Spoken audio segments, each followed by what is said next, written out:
Good afternoon, everyone. Welcome to this edition of the Nantucket Historic District Commission, coming to you live Tuesday, July 23rd at 4:04 p.m. Can I get a motion to approve the agenda? Val.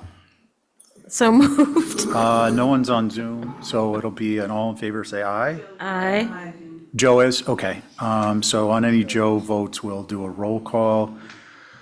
Let's see, this meeting is being audio video recorded. It'll be broadcast on the town's YouTube channel. Please don't say or display anything you don't want broadcast. All comments through the chair. We do have some rules on if we take public comment, time limits, and if I need to enforce that, I will. They are at the chair's discretion, of course, subject to being reasonable and fair. And I think that's it for that. We got a few items on commissioner discussion. I was hoping just to do a quick high-level overview of each of them and get feedback from members as we go. So 2 Birdsong Lane, extension to address violation notice, applicant's resolution, potential involvement at 8 North Mill Street. As you may or may not recall, there is a violation notice out for this property, and it involves the grading requirement under an Exhibit A.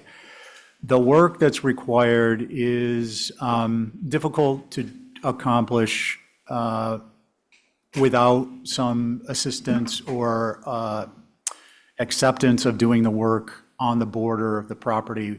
So it involves the neighbor potentially in a collaborative manner. And the applicant's agent and the applicant have asked for an extension.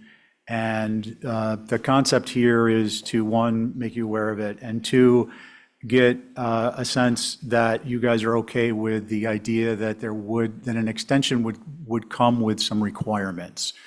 Those requirements would be things you would expect to protect the interest of the HDC. They're relatively simple, but I'll give you one example, is that in order to proceed past an initial extension, they'd have a 60-day window to come up with a memorandum of understanding between themselves and the neighboring property, 8 North Mill Street. If they don't have that, then we would reevaluate an extension and under what terms, because it would change the nature of accomplishing the goal. The goal being is that the property at 2 Birdsong come into conformance with the Exhibit A. We are open, the further concept is the HDC is open to having the solution happen collaboratively because it makes sense to do so, so long as the parties can agree to basically logistics on making the grade change that's required. I just want to give you the specific is basically the Exhibit A creates a situation where the grade at the property line needs to be reduced 2 feet below the existing grade. So it makes it difficult for that to actually be done and remain integrity and not cave in, and then potentially create other issues like having to reset the grade a second or a third time every time the 2-foot lip collapses. And lastly, as we know, 8 North Mill has some grade challenges themselves, so it was deemed, as long as they're willing to do it, which we're not going to get involved in, it would be up to Birdsong. If they're willing to do it, it was deemed appropriate to let them collaborate. They're going to benefit, both parties benefit from it. And in the end, the HDC and the neighborhood concerned abutters and concerned neighbors also benefit because this is getting resolved. That's one perspective on it. Ray, do you want to comment? Well, I obviously have a similar perspective. So I've been out to the site 2 times now with the owner's rep, and the fact of the matter is it's cooperation isn't sort of optional in this case, it's essential. The grade changing that would be required on Brooks' property, which is the one that we are discussing right now at 2 Birdsong, simply can't be done without the neighbor adjusting their grade down to match the grade that's happening at Birdsong. The other interesting thing about this, which you may or may not have mentioned, is we're all very familiar with the grading issues in that neighborhood, and this is actually in the best interest also of the neighboring property, because it will require far less retainage than we've been looking at so far and found such a great deal of difficulty with. So I'm all in favor of granting an extension to this with the assumption that Brooke and people on the other side are going to work out a deal. And I think that it benefits everyone. So I'm willing to do that. I think to try and do without the cooperative aspect of this would be like virtually impossible. So that's my view. And just a last comment on that. So we're kind of co-chairing on this. Chair of the HDC, chair of the application, Ray became involved in it before I became chair. So we're just trying to work it out in a seamless way. Abby? Does it mean, so you're talking about 2 feet difference? Yeah, so in a nutshell, and I don't want to get too deeply into the woods on this, Brooks' property, which is up on the hill, needs to be feathered down more as it approaches the property line.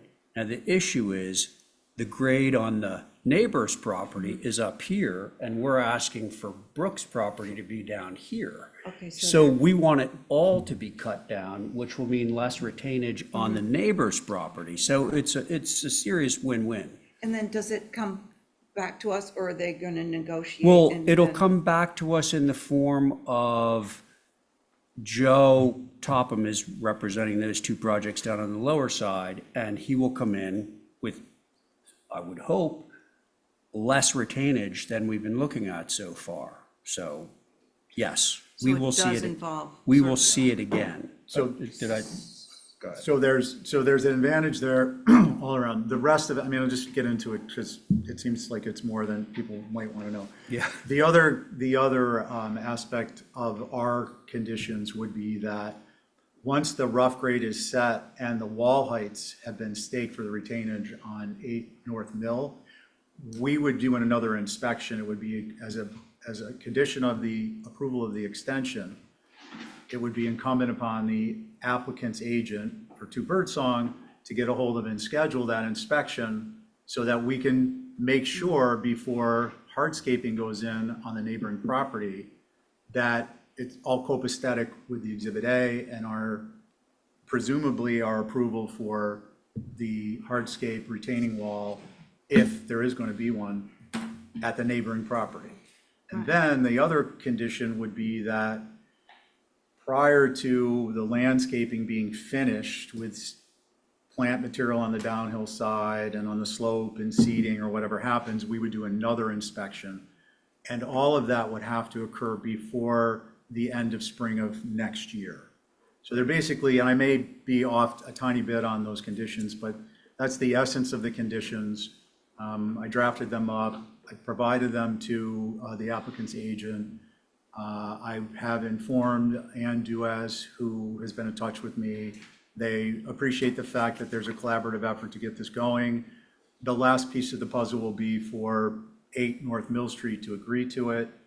And we hope that will happen and we can get this thing moving. So I remember you were the one that first saw that there was a discrepancy in the grade change. I remember that from whatever that was, 2 years ago. But how do we avoid that in the future do we just have to be more aware of the grade changes and not, so we don't get into this Yeah. ridiculous. All of us, I think, well, one of the things we had requested in our best practices and we'll have to be working on is that if there's a grade change on the property that of greater than, I think, a foot, you need to provide cross-section and topographical drawings to a particular standard, including color coding things, so that whenever an application comes in that involves a grade change, we will immediately understand by virtue of looking at some color-coded lines that there's a grade change, and then we can, in the natural order of things, try and suss out where there might be issues. So are there any other questions on this particular topic? So we don't need a vote. I just wanted to make sure that, one, you were aware of it, and two, get a sense of you all, and no one appears to have a concern, so we'll move forward. Oh, Ann's online. Ann, go ahead.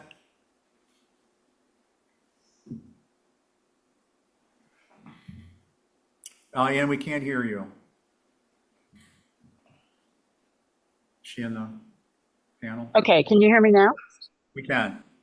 Great, thank you very much, Ann Duez. I just wanted to say that the neighborhood group is totally supportive of this idea of collaboration in this neighborhood matter, and really salute the HDC for taking the initiative, because it's we see this as a very important precedent, as Abby mentioned so eloquently, for going forward, because grading changes can be so important. And so we think it's really, really wonderful that you're going forward and making sure that this all works out in terms of what was stipulated back in August of last year, but also just the whole sense of collaboration. And we just wanted to remind everybody that this is Mill Hill Slope, which the top ridge of which had all the mills on it. And our objective all along has been to keep that slope as pristine as possible without chopping it up. And we thank you very much for your attention, and we'll carry on being supportive. Thanks.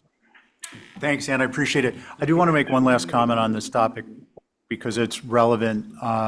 And because this will be, I presume the grade work will happen, and then there will be a period, it could be a period of months, actually, depending on the weather, where the slope will actually, be more severe than currently exists. And as a result of that, and having some of the landscaped area barren, it will actually make to Birdsong appear to be higher up than it's currently perceived, higher up relative to North Mill Street and higher up relative to Angola. So, just for folks to be aware of that, obviously no one thinks the house has been moved up, but it is going to look worse until at some point once the grading is finished, but the plant materials aren't in to start to create a more naturalized looking buffer of the visual element of the slope. So with all that said, and there being no concerns, I will move forward with official letter to the, on the HCC's behalf, on the applicant's agent and the applicants tomorrow. Great. Okay, on minutes, I asked to have this put on the agenda for an interim solution to the backlog. I'd like to suggest to you, I'd like to get your support for a letter to town administration, the town manager. As you all know, the HDC's minutes are much more a tool than an archive. And what I mean by that is many of the other boards, commissions, and committees utilize their minutes as a record of proceedings and to keep in conformance with open meeting law. Minutes are supposed to be posted within 30 days under the law, and we're well behind through no fault, I believe, of our minutes taker who's been with us quite some time, Elena, who I will say with confidence has done a fantastic job with the actual content of the minutes. So the letter would be to the effect that the HCC needs its minutes for various reasons, not least of which are monitoring long duration applications, all the way through to the appeals process where we need to have actual approved minutes submitted with an appeal because they're sometimes different than the drafts that would otherwise be submitted and relied upon by the select board and, in the worst case scenario, the Superior Court. And the suggestion is simply that we request that the next and the primary focus on HDC minutes be on the most recent meeting, so that at least we're caught up with respect to what's recently happened, and then to backfill anything else, starting with the most recent going backwards, because we need to have that tool at our resource. So I just wanted to bring that up. And well, the last thing is it's not our place, but a couple people have suggested the idea of having the HDC have its own minutes taker. I presume that would fall under Plus as the administrative services provider. Being involved in the town budget process as a citizen, I'm aware of the fact that there isn't a budget for that. So we need to work with the tools we have, and those would be reassessing the priority of minutes that are behind and advancing as a high priority the most recent minutes, so that at least we're staying caught up and with recent goings on, and would backfill the rest. So if there's any thoughts on that, I'd welcome those, and then we can put that matter to bed with a letter. Carrie? What about prioritizing minutes of, for revisions? So ones that are just approved at the table, those minutes are not important necessarily. But revisions where somebody might need to refer to them to, make the revisions and come back and say, this is what you all. So I think my approach addresses that as one of the tools we need, because, for instance, if town admin agrees, because town admin gives direction to the minutes taker, it's not Plus that does that. So if town admin agrees, using your concern as an example, the meeting tonight, say it was put into place, the next set of minutes that came out would be tonight's minutes. So anyone who needed minutes for revisions would have them on hand more timely than is the case now, because we're processing minutes from April, and we'll never get caught up that way. So that would address your concern and other concerns. It seems so simple, doesn't it? Holly, did you want to comment? Thank you. Yes, Mr. Chair. So I'm just asking the question. I'm assuming if this is something that the commission would like to do, you're going to be writing a letter to town administration to request that? CCing Plus, planning director. Yep. Okay. So that, everyone's on the, basically this is a request of the commission. We are, in a way, being underserved. We require this tool, and we're catching a lot of heat for matters. This is one example of matters that are outside of our control. And I think as a matter of good management, we need to arrest that process by providing solutions that are practical, workable, and therefore implementable, and including within the town's budget. Anything else? So this one I would like to get an informal vote on the matter, and we would activate Carrie. So all in favor for the foregoing? All in favor say aye. Aye. Any opposed? Okay, that carries unanimously. All right, I'm trying to get us through this quickly. The next one is the CLG MOU. You all have received a copy of that document. And the concept, just a little backfilling. The CLG MOU is a result of a vote that was taken by, a condition of a vote that was taken by the HDC back in November of 21, that as a condition of joining the CLG, the HDC required an MOU that outlined the respective parties' individual responsibilities, so the HDC's responsibilities and duties under regulatory act, the historic commissions under regulatory act, and the CLGs under regulatory act. Now, the HDC and the is a local enacted special act at the state level. The Historical Commission is a state regulatory approval under Mass General Law also, and the CLG is a federal regulation. So the MOU outlines those individual elements, and it provides us an opportunity. The concept here is to have a founding document. In a sense, it's a North Star.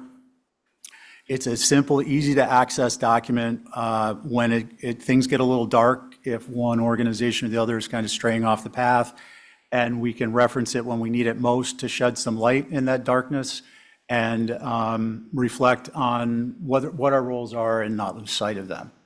The only other comment I want to make is I think it's appropriate, given the existing federally regulated memorandum of understanding, which is much briefer. It doesn't get into the respective missions, responsibilities, or duties. Thank you, Holly, through the Mass Historical Commission. That document has been signed, but the respective duties for the organizations haven't been checked off. Contrasting that MOU to this proposed MOU, this MOU does not address duties of the preservation planner. And that is appropriate to me, subject to the fact that once we have an MOU of understanding of the group, the first order of business will be the CLG works up an MOU with the town for the preservation planner's duties and responsibilities. Holly had provided some text on that in the past, and I would presume that we would support whatever you provided. So I just wanted to point out, if anyone was concerned about the fact that the preservation planner isn't mentioned, it's by design. The motion was to address the respective parties' duties who are members of the CLG, and then the CLG coordinator would be a secondary, not in importance, but in logistical timeline, separate MOU. That's it. As I mentioned, I think we did discuss this at the CLG annual meeting a couple of weeks ago, June 26th, and I'd like to see if we can move this along.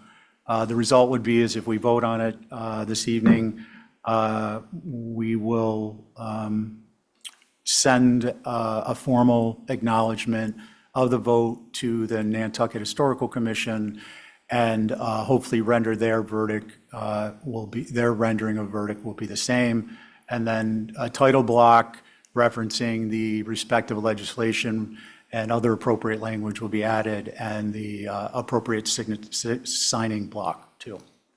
Abby. So, the historic, Nantucket Historic Commission, they haven't read this? They Your have. change, Oh, your yeah. change, oh, they have? They have. And they're on board with it? They haven't voted on it that I'm aware of, but Angus is away, and I believe he's their chair. Oh, His, oh, I for see. personal reasons. Okay. No, I was just wondering, because there was just one bit of, there were a couple of things that I was wondering about, but, Oh, Angus Oh. is online, good. Before we take comments from other members, I just want to point out, there is a very clear passage, a simple clause at the bottom, and I don't verbatim have it in my head, but it indicates that neither entity will get involved in the other entity's business, because we ran into a problem where that was occurring, and in our foundational North Star document, we want to memorialize the fact that we all understand that that's not part of what being in the CLG involves. It also indicates that, that's a two-way street. It's not one, it's not with respect to the Historical Commission not involving itself in our stuff. It's is that vice where you versa. say not interfering? Yeah. Because I can't find it anymore. It's the Because when last I read sentence. it, It's the kind of- last sentence. Yeah, okay. No, it was the last sentence, my back kind of went up, and I thought, is it being too aggressive? Because, I think assertive is an appropriate word, and I think appropriately assertive, given the recent historic events and the fact that we all may change in 20 years. Certainly, we are going to change in 20 years unless one of us is going to be follow John McLaughlin's footprints or Diane's. So it's important to have that information in there. People need to understand. My understanding of a contractual agreement or a memorandum of understanding is you want to establish clear expectations so that there aren't problems later on. And that is part of a clear expectation. Does that answer your question? yeah, I still think it's a little bit strong, but anyway, go. I didn't know that Angus was Okay. going to say. Angus? Angus, though, the only thing I would ask is, it'd probably behoove you and us in the process that if you're speaking, identify who you're speaking as, not to suggest you have to stop in between, but are you speaking as a member of the Historic District Commission, or are you speaking as, I believe you're still the chair of the Nantucket Historical Commission? Thank you. Thank you, Mr. Chair. So I'm on the ferry. Things are just running later than I had planned today, but I'm on my way to the meeting, but I didn't want to miss this part. I'm speaking, the NHC hat that I wear, just to respond to the question about reviewing and accepting this document. We have received it, but we haven't reviewed it as a commission yet. Switching hats to HDC, I think it's important for everybody to know what their roles are, and I think that those are clearly laid out in our mission statements and the laws and bylaws that are already in place. If we did nothing, we have the MOU from the MHC that allows us to go ahead and act as a CLG. And so I do think it's important for us to check the boxes and sort of finalize that. But the HTC has continued to do their work, and NHC has continued to do their work without an additional document. But my main point is in regard to the special note at the bottom, that with our designations of what each group does, I don't think that is necessary. And I feel like it leaves it open to interpretation, which I think is a slippery slope. So I think it simplifies things not to have that in there. And that's what I have to say. Thank you, Mr. Chair. Thank you, Angus, appreciate it. Let's see. Carrie, I saw you shaking your head. Did you want to comment? No, I don't. Okay. I think it was fine. Okay, thank you. Ray? You mean the most recent? Yeah, okay, so I'm in that camp because particularly given that when things started with this arrangement, there was the muddying of responsibilities, and I think having complete clarity on that and the distinction and the fact of that being made very plain is important, interestingly, for reasons that Angus cited for not having it, which is I think that language provides more clarity rather than less. Thanks, Ray. I agree with the comments. Does anyone else want to comment? I think I just want to clarify a couple other things. Not signing this agreement ignores the relevance of the initial HDC vote to join the CLG, and I would prefer not to see what happens if that's ignored. Number one, you're so much subtler than I am. Keep going.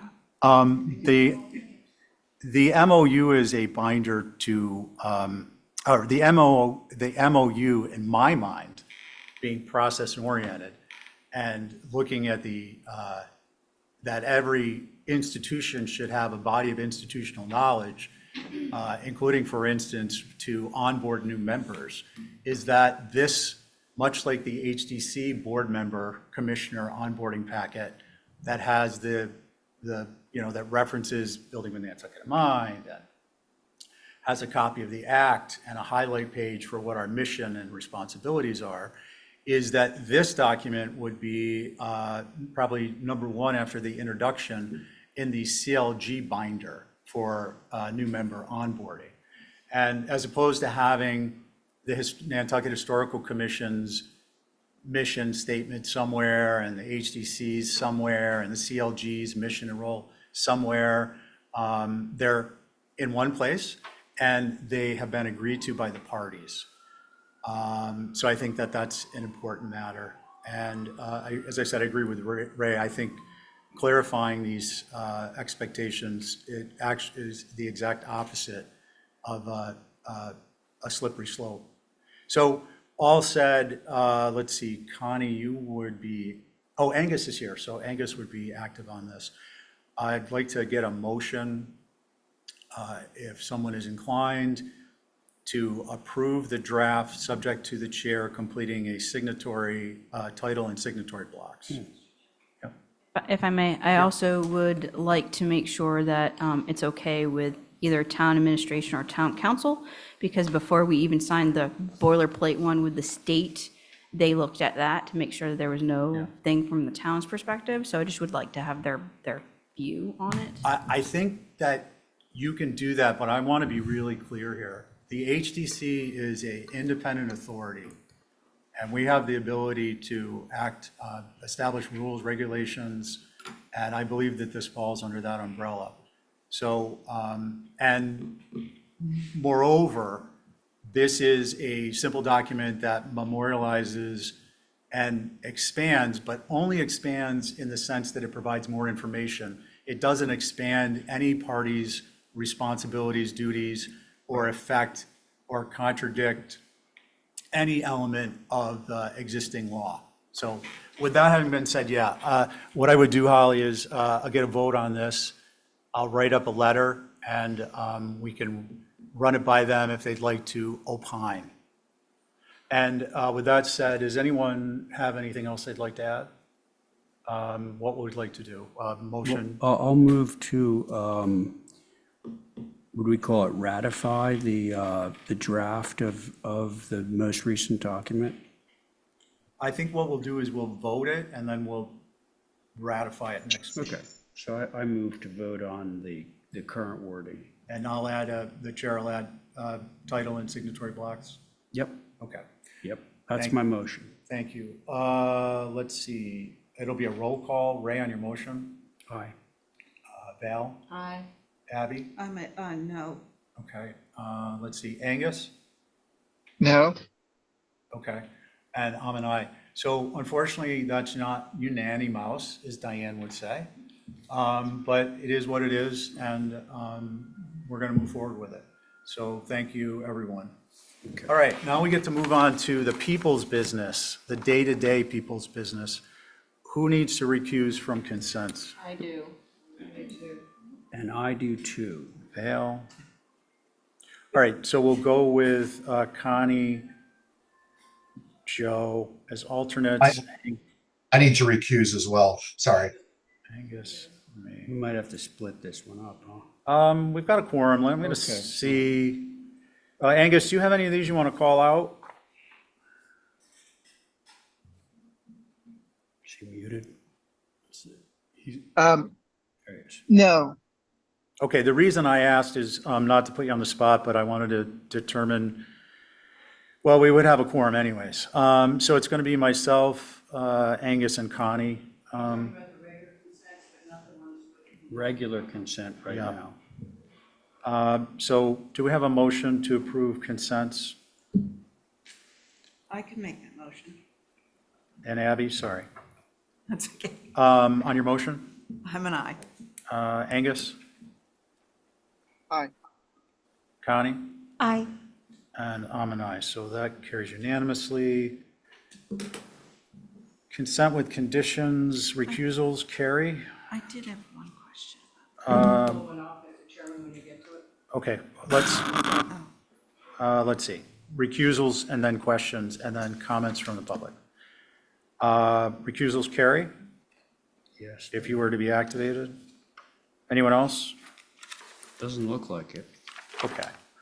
So it'll be the regular board. Abby, you have a question? Yeah, 110 Baxter Road Pool. That's a renewal of a previous Okay. approval from, a while ago. Okay, And never for, mind. for the minutes, that was carry. Let's see.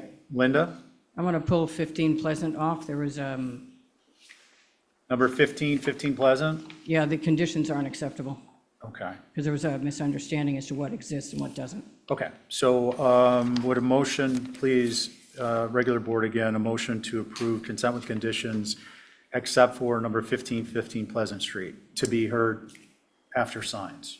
So moved. Let's see, on your motion? Aye. Abby? Aye. Angus? Aye. Val? Aye. And I'm an aye. So that carries unanimously. Signs, do we have someone to present? Yes, I'm here, Mr. Chair. Nikki. Hi, Nikki, welcome. Why don't you run us through what you got? Okay, this will be quick. So we met this morning. Items 1 through 6 were recommended for approval with a height restriction of 48 inches. And then item 7 was recommended for a denial. Okay, any questions or comments other than a motion to accept the sign committee's recommendations? Motion to approve the sign committee's recommendation. Okay, Val on your motion? Aye. Abby? Aye. Angus? Aye. Ray? I just have a question. Okay. Sorry, whenever I see recommend for denial, Yeah. why is that not just going back for quote unquote revisions?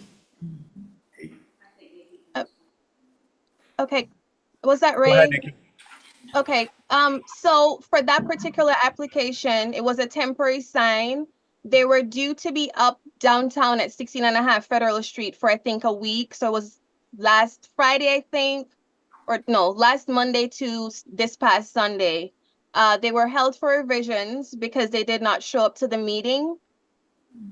And then obviously the sign was up last week. I did a drive-by and noticed that they had put the sign up that was not approved by the commission. So All right. violation notice was sent out, and as such, that's why this is all happening now. Listen, thanks for the clarification.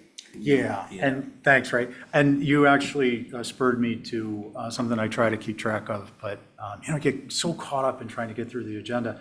We should have Why? a basis for the denial. Anything, Nikki, in the future, just so you're aware, if the sign committee provides a recommendation for denial, it would be helpful it will be required to include the basis for denial. And the reason for that is that in the extremely odd and off chance that someone wanted to appeal this, we have the basis, a legally tenable basis for denial. In this instance, Nikki, is it fair to say that the recommendation for denial was, in a very general sense, it was inappropriate?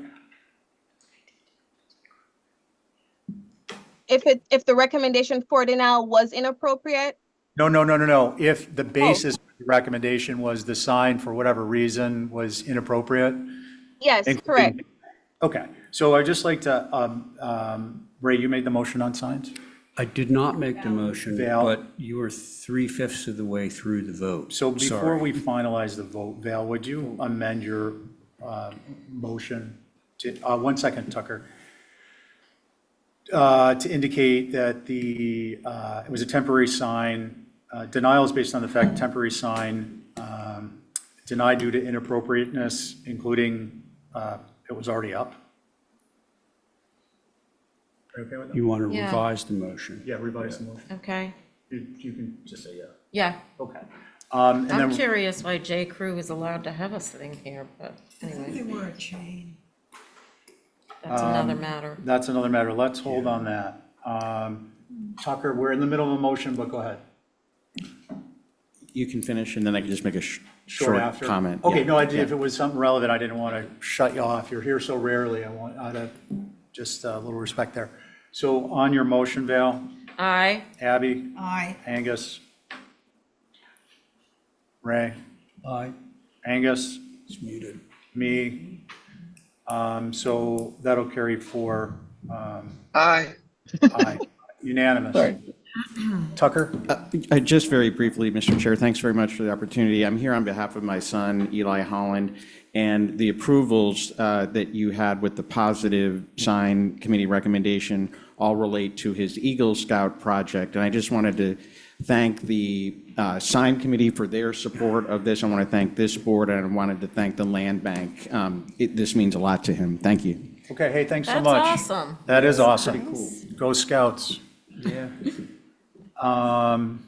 Okay, we're going to move to new business. Before we do, we're going to take up Linda's. Oh, right. Linda Williams is representing 15 Pleasant Street. Can you pull that one up? Already up? Thanks so much. Should I say something? Because I was the one. Let Linda talk and then you can comment. Carrie reviewed it, but I'm not sure she realized that we don't want a 5-in-1 fence. 99% of the fence is not visible, but I gave you pictures of the chaos in the backyard, but you can't see it. But the only part of the fence you can see is the white type 2 cap picket in the front, which we're going to take the swoop off the natural to weather fence and return that. It was already on the application to match. I color coded it. Okay, That fence Linda. the fence running down the left side is a replacement in kind. And we don't want a 5-in-1 fence. We just want to put the 6-foot fence back, but take the points off the top, because it does have picket points on the top of it. Stockade style? Well, they're wider, but it's got the points, but we just want to shave them off, put a new fence there because it's kind of disintegrating. These properties, including this one and all the abutting properties, was all part of the Sanford family, and pieces of them are being sold off now, so Linda, they're all working I know. together for Thank these you. fences. All good. We're going to move this along. We have 7,600 applications to get through before I As you can can see from the retire. pictures, well, I gave you the pictures from inside. Please, I think we're good. It was on consent. Let's see what Carrie had to say, and is that she was the individual who put it on consent with conditions, and then we'll move it to the board. Carrie?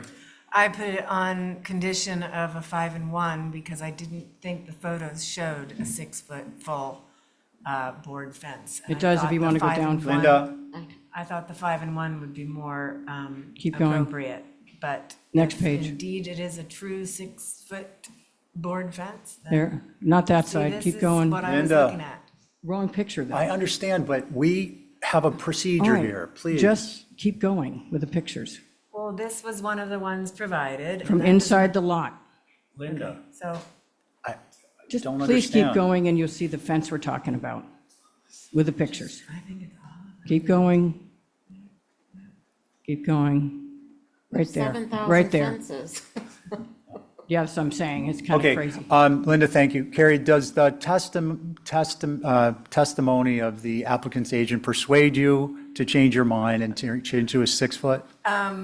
I wish I could see it Yeah, on here, but I I'm not can't. 100% sold, but we'll see what everyone else has to say. Well, go to the Okay. picture above it then. Given that this was, Carrie is okay with this as a 6-foot fence based on the evidence that's been provided under sworn statement, is there anyone who has a concern?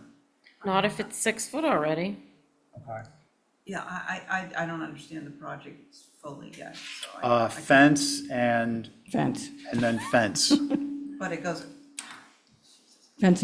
around the whole property, around the back, around the sides. It was, the 6-foot fence is around the back of the property, which is consistent with our guidelines, and the picket fence is on the front, that's on the front or visible, is consistent with building with Nantucket in mind. And the other condition was to add the date of the dwelling's construction to the COA. Yeah. Are there any 1800. concerns with that? Okay. Carrie, would you like to make a motion to amend, you, just approve a 6-foot fence, natural weather, blah, blah, blah? Yep, so moved. So the conditions stated in consent with conditions will be modified to indicate a 6-foot fence.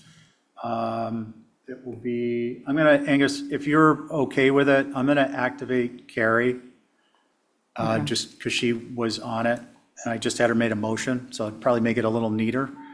You good with that? Sure. I mean, it's basically being approved as submitted, yes? Yeah, but I was going to have Carrie sit on it, so we need one to sit out. It could be me, but then I won't be chairing. Doesn't matter. Go ahead.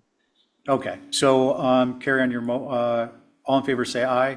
Aye. So regular boarding, Carrie minus Angus. Okay, thank you. Okay, thank you, Linda. Thank you for letting us get there. Now we are on to new business 611, 39 Cliff Road, demo dwelling. Let's see, Mr. Chair. yes. I would like to, point of order or whatever. I was mistaken when I first started to review this, I thought that it was someone else's project and it was a project that Lisa and I did probably 96. 96, okay, so I think that I probably should recuse from this because I believe Doug and Lisa have exchanged information on what sort of, did you guys? Only the testimony that she gave last week. Oh, well, she also had drawings. Oh, I'm sorry, she did call me. Yeah, as well. so I think the fact that our offices have been sort of back and forth on this, I think I would feel more comfortable recusing from it, just because we did it and you're, changing it, altering it. But now that leads to the question of who would sit in my stead, because I don't want to handicap the board or Doug with a 4-person board. So we don't actually have alternates labeled, so there were. Yeah. Well, so let's do a couple things. One, I just want to note for the Bloodhounds that the threshold for recusal is you have a financial interest, and that's basically it. So Ray, you're welcome to recuse and I accept it, but there isn't a legally based reason, and I just want to provide cover on that because it's relevant to the fact that we were previously on it. Okay, so I'll provide a little bit more clarity on that. So it's actually in question, very much in question, as to whether that old gambrel piece was renovated or done new. According to our structural drawings, it was done new. And so I asked Lisa to find HDC minutes that reflected the conversation to see whether the board had agreed to doing it as a new replica of the old gambrel. That information, as far as I can tell, does not exist. Oh, it does? Okay, but listen, that's great, but I think at this point, I'm going to step back. That's fine. We appreciate it, and I appreciate the additional context. So the next is to establish a board. We're down a sitting member. Do either Joe, Carrie, or Connie recall conclusively being here? This has been heard once before. You're on it. So either Connie or Joe? I was there for the full conversation and remember the back and forth. Okay. Connie, were you? Do you recall?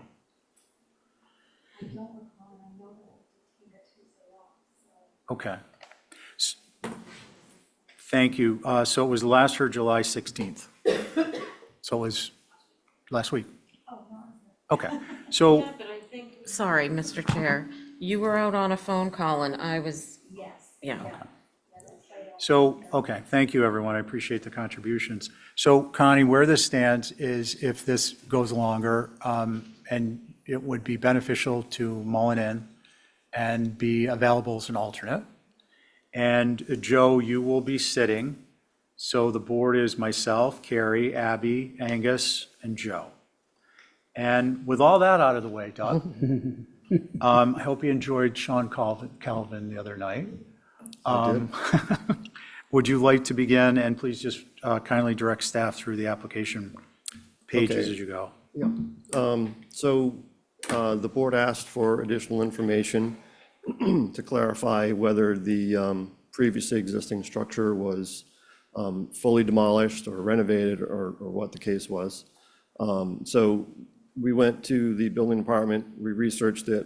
There's a clear paper trail that shows a complete demolition that was approved by HDC, a complete demolition permit that was issued, and a new dwelling permit that was issued, and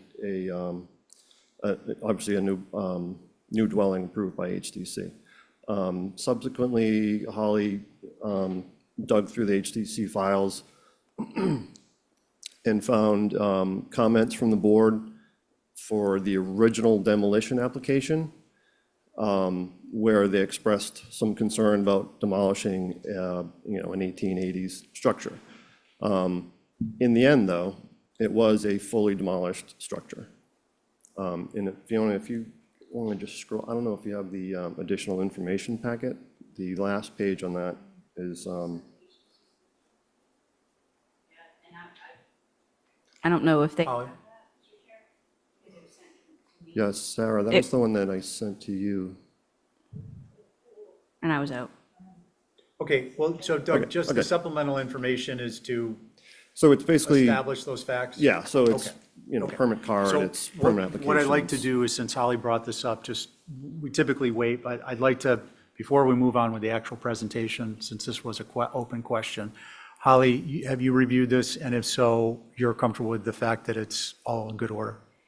Yes, with the additional information that I provided to Doug today, I did not forward it on to the commission, and I can elaborate. Okay, it's behind you. Okay. I can elaborate on why I wanted to dig into the HDC files and not necessarily building permit files, because the substance is, what did this board vote on, regardless of who was sitting here at the time? And I think that's pertinent to the discussion, and it answered a lot of questions. So if I may, is that Yeah, okay? please, go ahead. Okay, and I do have a couple printouts, and I did send Doug everything I could find and scanned that all in, so it is available for the record.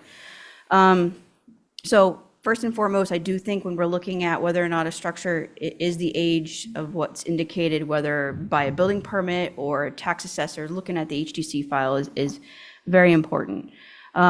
There was an HDC application denied for the demo on January 16th, 1996, for the circa 1881 dwelling, and it was denied as, quote, "the building is historically significant and strongly contributing." And this portion was once part of the Sea Cliff Inn, and there was extensive history that was provided in the file.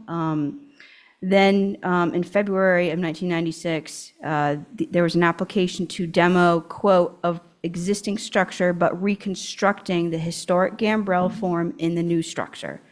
This application was approved with the finding that, quote, "based on reuse and rebuild of the existing contributing massing." And then that same exact day, there was a new application for a new dwelling with the roof, to quote, "to match existing gambrel form." And I want to emphasize the fact that, this is clear in the record that while the board at the time recognized the historic contributing qualities, and looking through the record, the minutes were very clear that there were some members of the board that were adamant on wanting to know what was going to be replacing it, understanding that there are character defining features that are very significant for the cliff area. So I just wanted to point out that should the board be so inclined to approve this based on the fact that we do know, based on the building permit and this information from the HTC permit, that yes, this is a non-contributing structure, but the new structure does have character features of a gambrel that the HDC at the time wanted to retain on site, and I think that's important for the next application. Thank you. Thank you, Holly, appreciate that. Okay. Now, Doug, please continue. Is there anything you want to add just to fill out the rest of the application before we begin to discuss it, after I take comments from abutters and then interested parties? Yeah. So I would just add that what was demolished in 1996 was really a remnant of several buildings that were sort of moved around this site over the years as the Sea Cliff developed, as the main building was built. They took several smaller outbuildings and sort of shuffled them around to repurpose them for other uses. And that's clear on the last page, Fiona, of the additional information packet. It's the Sanborn maps. So you can see the sequence. It's the very last page. So you can see the sequence from the 1890s all the way through to 1949, where, can you just zoom out a little bit so you can see that whole page? Yeah, so it's the property in question is circled in red in all of these. So you can see from the top left across, and then across the bottom, you can see the sequence where it was really just a bunch of pieces that they moved around like Monopoly pieces. And what was left by 1996 was really a remnant that just had been made into a cottage. And the 2.5-story gambrel that existed at that time is, yes, there's a gambrel in the current house, but it's not a 2.5-story gambrel that's narrow like what was there before. And I don't think that this board would want to approve something like that anyway, so. Okay, I think we get it. Mark, briefly? Yeah, and Mr. then- Chair, if I can just add a Please. little layer on top of that. So it was actually one large dwelling that occupied that site originally. The gambrel was a secondary mass at the far right of that dwelling, if you will, as it faced the road. Over time, as Doug just explained, that building was then divided, those structures were then shifted out. Over time, we got 3 lots is what we have there today. That gambrel then was rotated 90 degrees. Its orientation to Cliff Road was completely changed. And then there was additive masking to that structure. I will argue that indeed the structure that's there today has a gambrel in it, but as Doug hinted, its proportions and fenestration and such is completely different from what was there in 1880s. There is a gambrel, but I think it stops there. Very much different. There's very little that resembles that original structure in terms of its detailing, the architectural detailing, its fenestration, proportions, and its height. Okay, thank you. Arthur? Yes, if I may, thank you. I would call your attention that the application that you're acting upon at the present time is for the demolition of the existing structure. And that existing structure was constructed in its totality in the 1990s. As to its relationship to the previous structure, as to what design a new structure should have there, that's a subject for the next application relating to the new proposed house. But as far as demolition is concerned, I would respectfully submit that the structure that is there is not and cannot be considered to be of any historic significance because it was built in the 1990s, and therefore you should approve the demolition request. And again, all the factors relating to the design and what may have been there before the 1990s structure are irrelevant. That structure is gone. The whole Seacliff complex is gone. It'll never return. The various buildings there, some still exist, some have been altered in their totality. Many are completely gone and replaced by other completely different structures. So, but in any event, I would suggest that the only real matter before you right now, as I've said, is the demolition of the structure built in the 1990s, and the consideration on this should actually be limited to that sole issue. Thank you. Arthur, I think that's a fair, based on the statements made, reinforcing statement, and I take it that you are not in opposition to this. I'm sorry, not in opposition to what? I'm quipping that typically you would stand up and say, I represent so-and-so. Oh, I represent the property owner, the same people that Doug and Mark represent. Thank you. I think he's in favor. I think so too. Okay, so Holly, you've spoken, you have, and I'll get to Mickey next. Are there any actual abutters in the queue?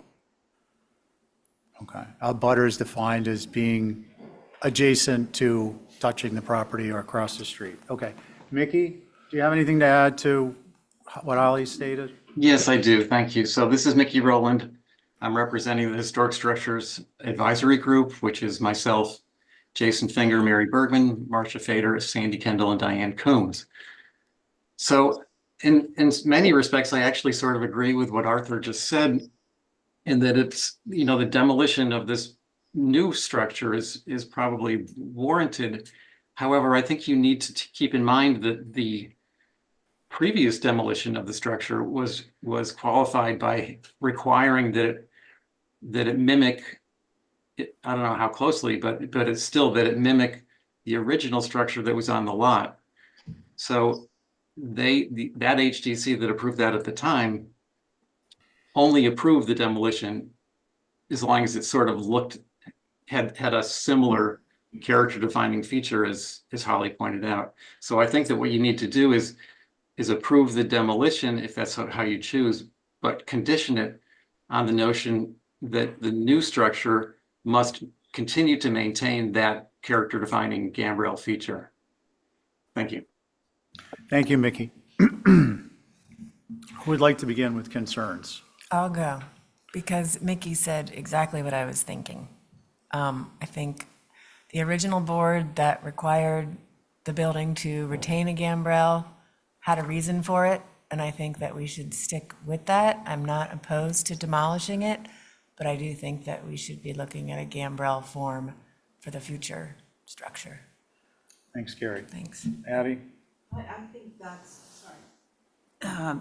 I think that's what the previous architect was trying to do, and that's why there's a gambrel there with a sort of salt box sort of off to the right, that kind of massing. But, I mean, you could say that the new design mimics the gable forward, but it's not a gambrel. So gosh, whether, okay, so everybody's in favor of demoing, but wants to put it back in the style that we think existed as the cliff house with the gambrel. So, Through you, Mr. Chair. Hold on one second. I'm just opining still, Go ahead, wrap up. that's it, that's Okay. all I have. Carrie? I was just wondering if there are any photos of the original structures rather than just, Okay. okay, thanks. Val? I'm not on it. Oh, I'm sorry. Let's see. Angus? Thank you. So I agree with what's been said, and I think that the model for maintaining character defining elements should be based on the original structure, because it looks like they missed in the last rendition. That's all. Thank you. Thanks. Joe? Well, I would be fine with the demo. I thought Arthur captured the logic behind supporting the demo.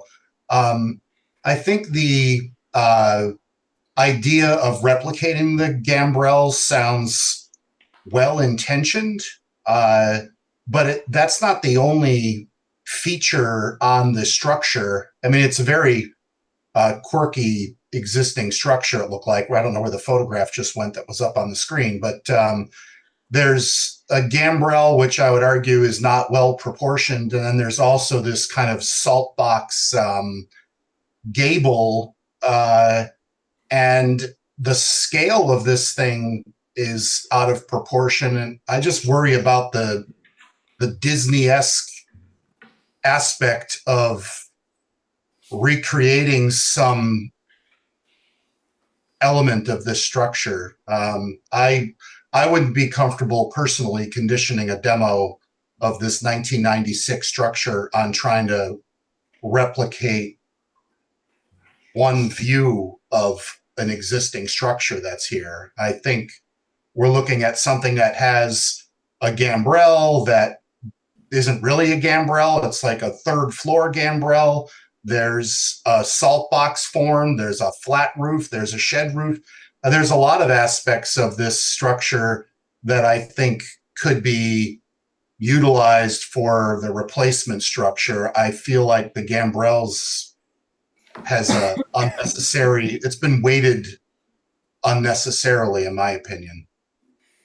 So I would support the demo of the 1996 structure without any restrictions on the proposed structure. I think that's something that the HDC used to do, and we've gotten away from that over the years. I mean, not me as a member, but I can recall being on the other side of the table where the discussion about a demo was almost always tied to the replacement, but we've moved away from that. They need to stand alone, and we as a board need to review the proposed structure in its appropriateness for that location based on what the applicant presents us and what's appropriate for the neighborhood. I don't think it has to adhere to a structure that's no longer there. Those are my comments. Thanks, Joe. Appreciate it. So my thoughts are similar to Joe's. I want to back into it on this idea of, we've discussed the idea of two different ideas. One is that if a demo or a move-off demo, which I'll get to in a minute on the move-off demo, is approved, that we may rightly telegraph our strong intention to hold the next approval to, for instance, mimicking or matching the profile of the existing structure. So I think that that's a fair way to proceed. The other aspect we've talked about with move-off demo is that we really can't hold a move-off move-off demo hostage to what's next. And there's a variety of reasons which we're going to talk about when we eventually get to the tail end of our agenda, where that's move-off demo policy is been listed for too many months. So I'm of the mind that I think legally we can convey that we expect certain performance, but we can't condition upon it. That's one aspect. The other aspect is that, as I said, I agree with Joe. I think one of the more, the focal point is the gambrel, but I think it would qualify in the building with Nantucket mine as an intrusive feature. And I certainly wouldn't want that to be replicated in those proportions. And I believe we should be looking at the design as a whole and obviously on a case-by-case basis. So I think what I'd like to do is direct us back to, in particular, this is a current application. Is this just for a demo? Yes. Okay, so perhaps Arthur, you'd like to address, I wouldn't feel comfortable with just a demo, given recent discussions in the community and our past practices for a move-off, noting obviously the demolition delay policy includes a requirement that a dwelling be advertised. So personally, given those facts, I would be more comfortable if you all agreed that what we're discussing, and it would be amended on the application, is a move-off demo. Yeah, we're fine with that. All right, so fair enough, and we appreciate you working with us on that. So Ben, I'm going to turn back to the commissioners and suggest that we focus on a move-off demo. And do we, I don't know that we need to debate it further or discuss it further, but I think we need to come up with a determination. That, again, the members are myself, Gary, Abby, and Joe. Is Angus not on this? I'm sorry? I'm on it. I said Angus last. Yeah, he's under a arrow, so I didn't see him till the last second. What would you like to do, folks? I don't really see anything that resembles the original building, so. Okay, but sorry to interrupt. I'm gonna repeat myself. We're not reviewing the new home yet. Right, So but I'm leading into saying why I would do a demolition. I'm saying that that what is existing now does not historically, to me, resemble what was there originally, so I would be in favor. Sorry. Thank you. Does anyone else have additional comments? I just happen to disagree with what you said earlier, that No, that the original board held them to keeping a gambrel structure, keeping that part of the gambrel structure, even though they allowed it to be rebuilt completely. They did hold them to that sort of standard of retaining the visual element of the building. So now so for me, I can let this be demoed, but I really do hope to see a gambrel. Not to replicate that building, because that building is not something you would see today. But seeing something with a gambrel that historically stood in this site, whether it was 3 buildings, 2 buildings, or jammed together, that's the history of what we do on Nantucket, is take buildings and put them together and take them apart again. So to just completely say, we're gonna nix that whole imagery, in my mind, is not really the intention of the previous board, 20 years ago. So I'm fine with the demo. That being said, just hope to see some gambrel in the future on this site. Okay, thank you, Carrie.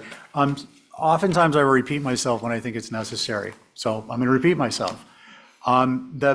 There's nothing, to my mind, wrong or inappropriate with the commissioner saying that as a consensus, we think we're going to move forward with approval of a move-off demo, subject to, in the next phase, which is review of the new dwelling, there's a strong feeling that we want you to replicate some aspect or the whole of the profile. That's what I said before. That's what I'm going to say again. I'm not against with the gambrel. What I simply said was that I do not believe we can make it a condition. Just because someone did it before doesn't mean it was right. So I'm going to rely on that comment. Joe, did you have anything to add, or can we move this along, please? I have nothing to add. Thank you. I'm not going to put a motion on anyone's mouth on this one. What would we like to do? Mr. Chair, before Angus, sorry. before we take it to a vote, I'm just curious what Holly would have to say about the conditions versus not the conditions. And if that would be an appropriate thing to do is to try to maintain some of the character defining elements of the original structure, which was the intention 20 years ago or whatever. Before Holly answers, I just want to point something out procedurally, Angus. It would be inappropriate for an employee of the town to tell the board what the legal aspect is with respect to something that is at best ambiguous or arbitrary. So in terms of the founding language to say that it could be a condition, it's nowhere in any legal aspect of anything before us or has been before us. Holly, I would welcome your comment whether you feel it's appropriate to, if the board as a majority feels it is appropriate, to telegraph its intention to request a particular element such as the gambrel be in the upcoming or not. Thank you, Mr. Chair. I'd like to waive my comment until we review the new application. Thank you. That was what I was hoping. Okay, so we're back to where we were. What would we like to do? I would Yes. motion to approve this as a move-off demo, period. Okay. Joe, would you hold that just for a moment? Abby has a question. So Ray, I'm keep going back to that Eastman Johnson house. When you say it's next door. Yeah. This looks so darn, it looks so much like, the additive massing and the studio at the end. And I just wonder if this wasn't part of that whole lot. Remember the one? Well, it was, but this is not the building, because that came up for review when we were all sitting together. Yeah. When the application that's on the table right at the moment came up for review, I don't think any of us were on the board. Does that make sense? The Eastman Johnson came up, it's a separate piece of property next door. A lot of that stuff up there was fragmented off of the old hotel, if that makes. Abby, does that answer provides your any clarity. question? No, I just want, I just don't, it might be that this is part of those three buildings from the Sanford maps. Just to be clear, Ray, sorry. Go. Just to be clear, it's been presented information, factual information, that these aren't those structures. And Holly has confirmed that the approvals were in place for these not to be those structures. So I don't think it's fair for us to be getting into conjecture and speculation. We have information in front of us. We need to make a decision based upon what's in front of us. I think we're all going to end up in the same place on this. Maybe we won't, but we're having a long discussion because ultimately we would like to review this structure in conjunction with the new dwelling. And if that's the case, then let's just make a condition that when we bring up the new structure in about 30 seconds, we will also keep the old existing structure application in front of us. Okay. Having acted on it. Can I make that motion then? Joe, are you amenable to Abby making the motion? No, sure, no problem.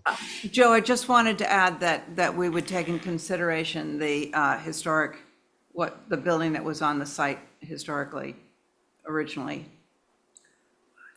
I'm fine with that language. Okay. Abby, on your motion? I'm an aye. Joe? Aye. Angus? Aye. Carrie? Aye. And I'm an aye. Okay. Thank you, everyone. Thank you. All right, now we're going to get into the heavy lifting. Doug, why don't you kindly walk staff through the pages as you proceed through your presentation? I think we're on the right page. So some of you will be sad to see that there's not a gambrel form in this design. But we think compared to what's there today, it's a very appropriate structure for the neighborhood. It meets our clients' needs, which is also important. And unless Mark has anything to add, we're ready for comments. Thank you. So we're at a kind of a crossroads here. This one hasn't been opened. So Ray, what have we done in the past? I understand we typically have boards track, but given these aren't all regular members. Yeah, not on this particular one, but because you're No, I recused, would but as a say in procedural. general, you know, I mean, we try and keep the same board consistent on an application. Okay, so this will be the same board. And Holly, comments? Thank you, Mr. Chair. So I would like to go back to pre-1996.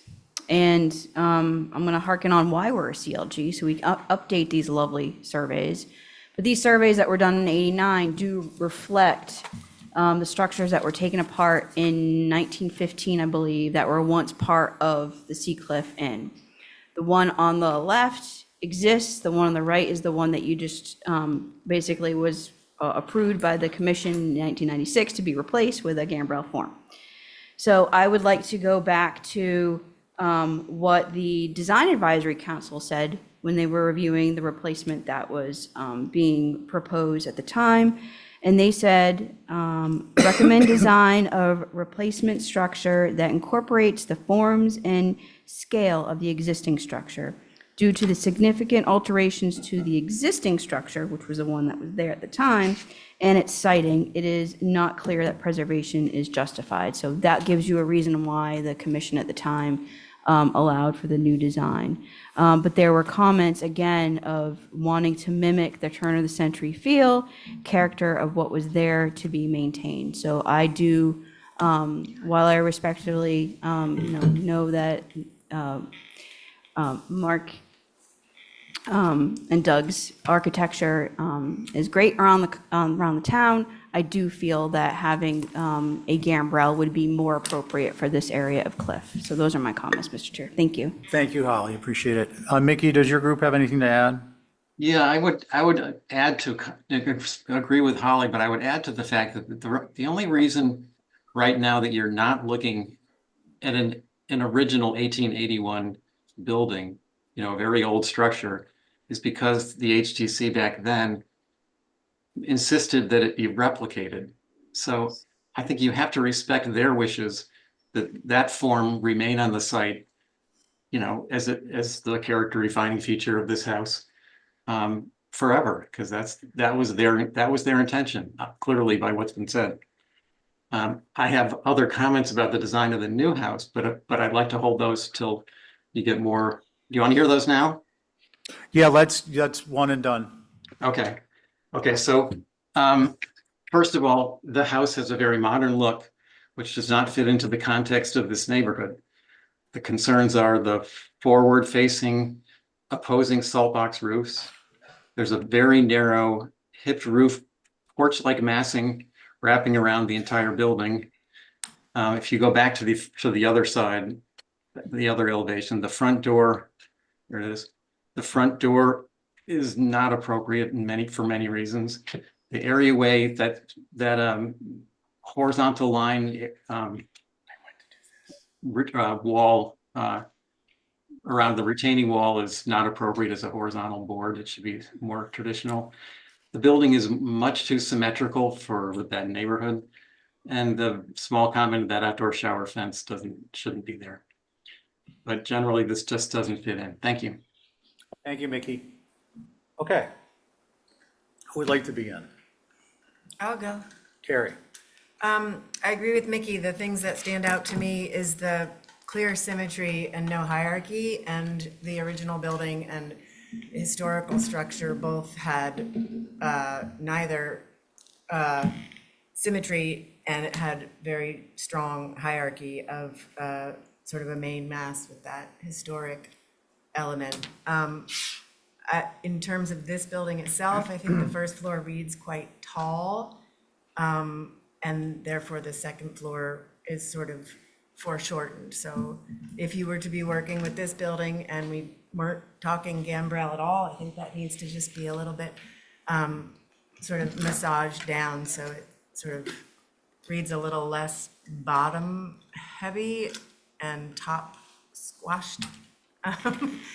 And I hope that, I think a gambrel would actually, or maybe two, would actually work here and might be in your favor.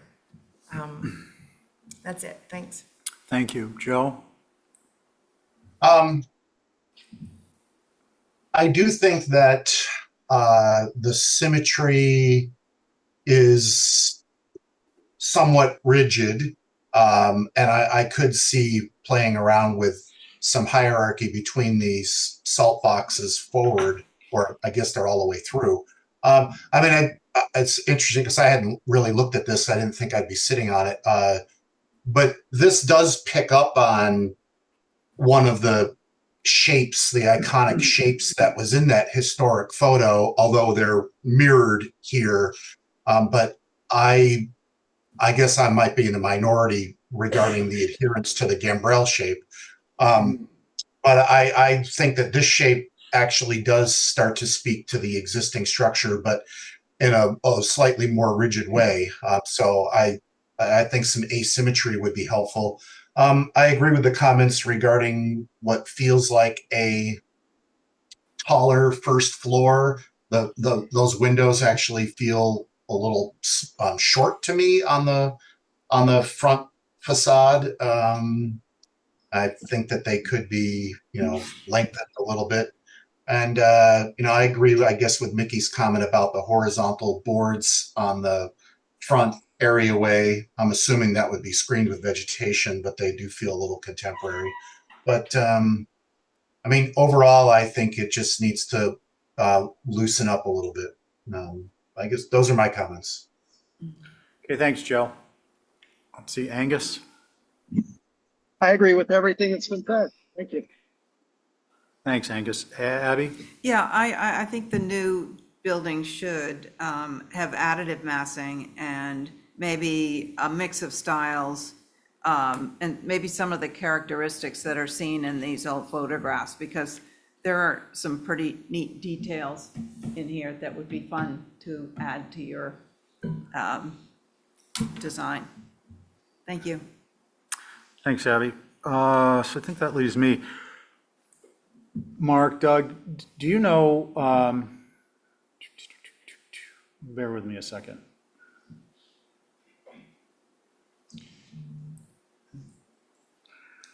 This is, if I understand the site plan correctly, this is actually the back right corner. Correct. And is the existing dwelling labeled number 37, presumably 37 Cliff? Do you know what, if anything's going to happen with that in the short term? No idea. It's not related to this project? It's not really, no, it's separate ownership, and that actually does have some historic fabric still in it. Okay. Can we go to the locus, please, the aerial view?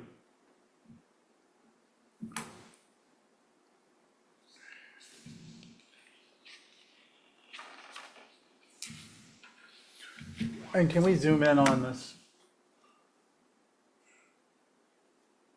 Yeah.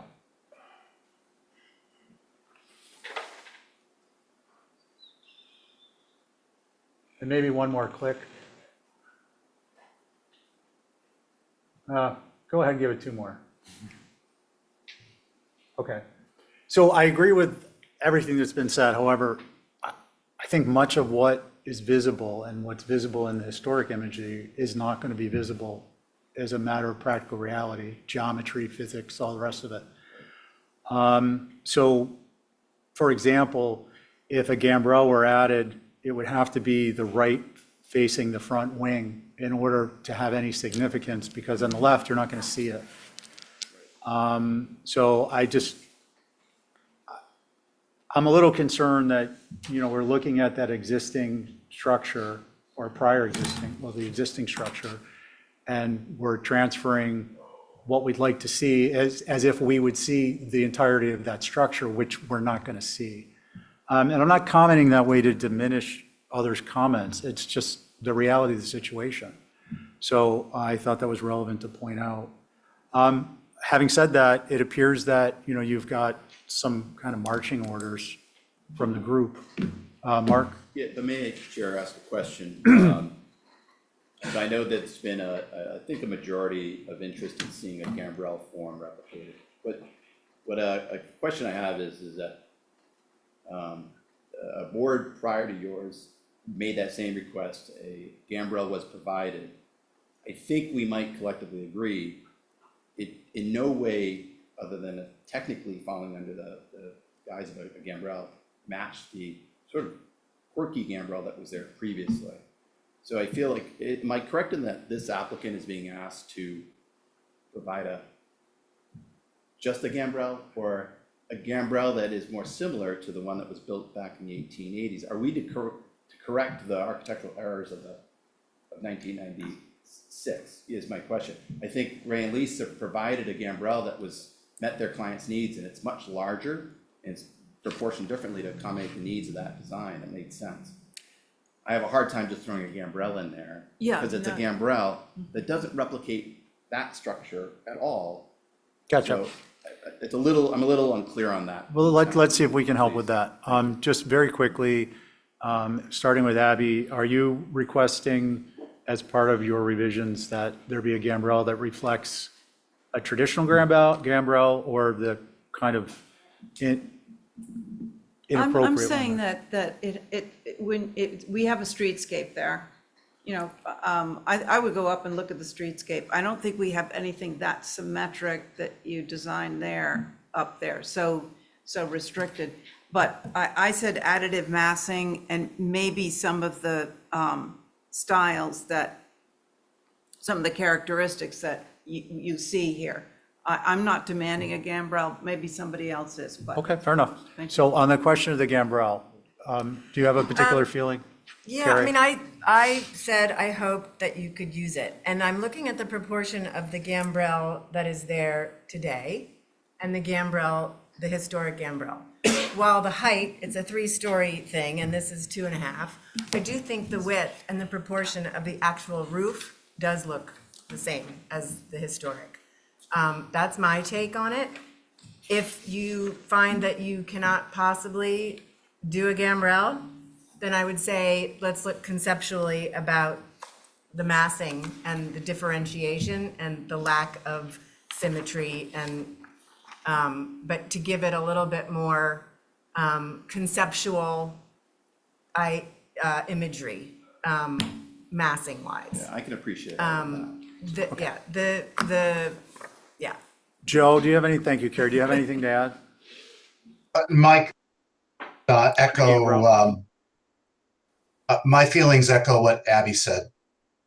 Okay, thank you. Angus?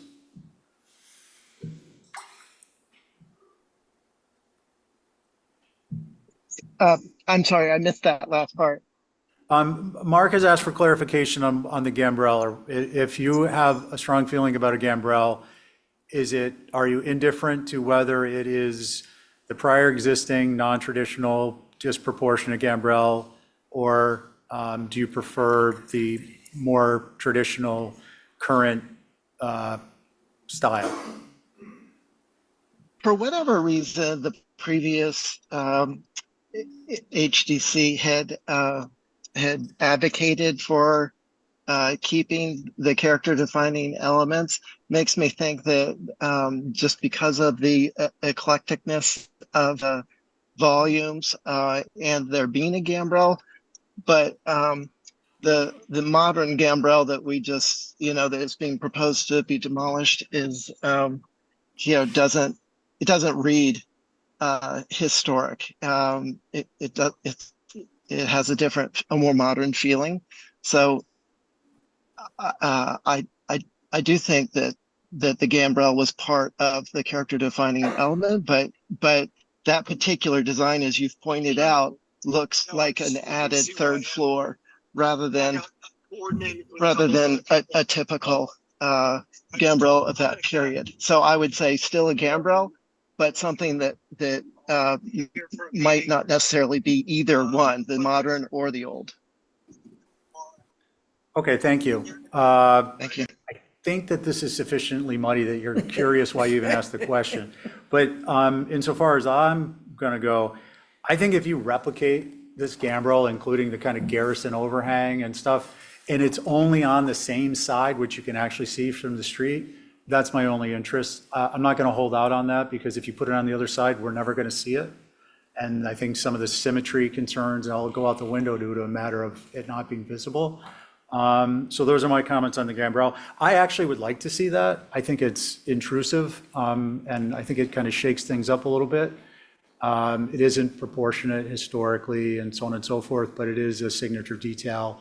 However, I'm not going to hold my processing of this application with respect to appropriateness to that standard. Okay? With all of that said, how about a motion for revisions? I would say that would be Claire. Okay. Motion for revisions. Abby, on your motion? I'm an aye. Angus? Carrie? Aye. Thank you. Joe? Aye. And I'm an aye. Thank you. Thank you, everyone. We're going to move to a relatively simple 61 Center Street. Matt? Sure. Good How are evening. you? Actually, I don't have to. Yes, please. Yeah, sure. Matt, you know the drill. I do.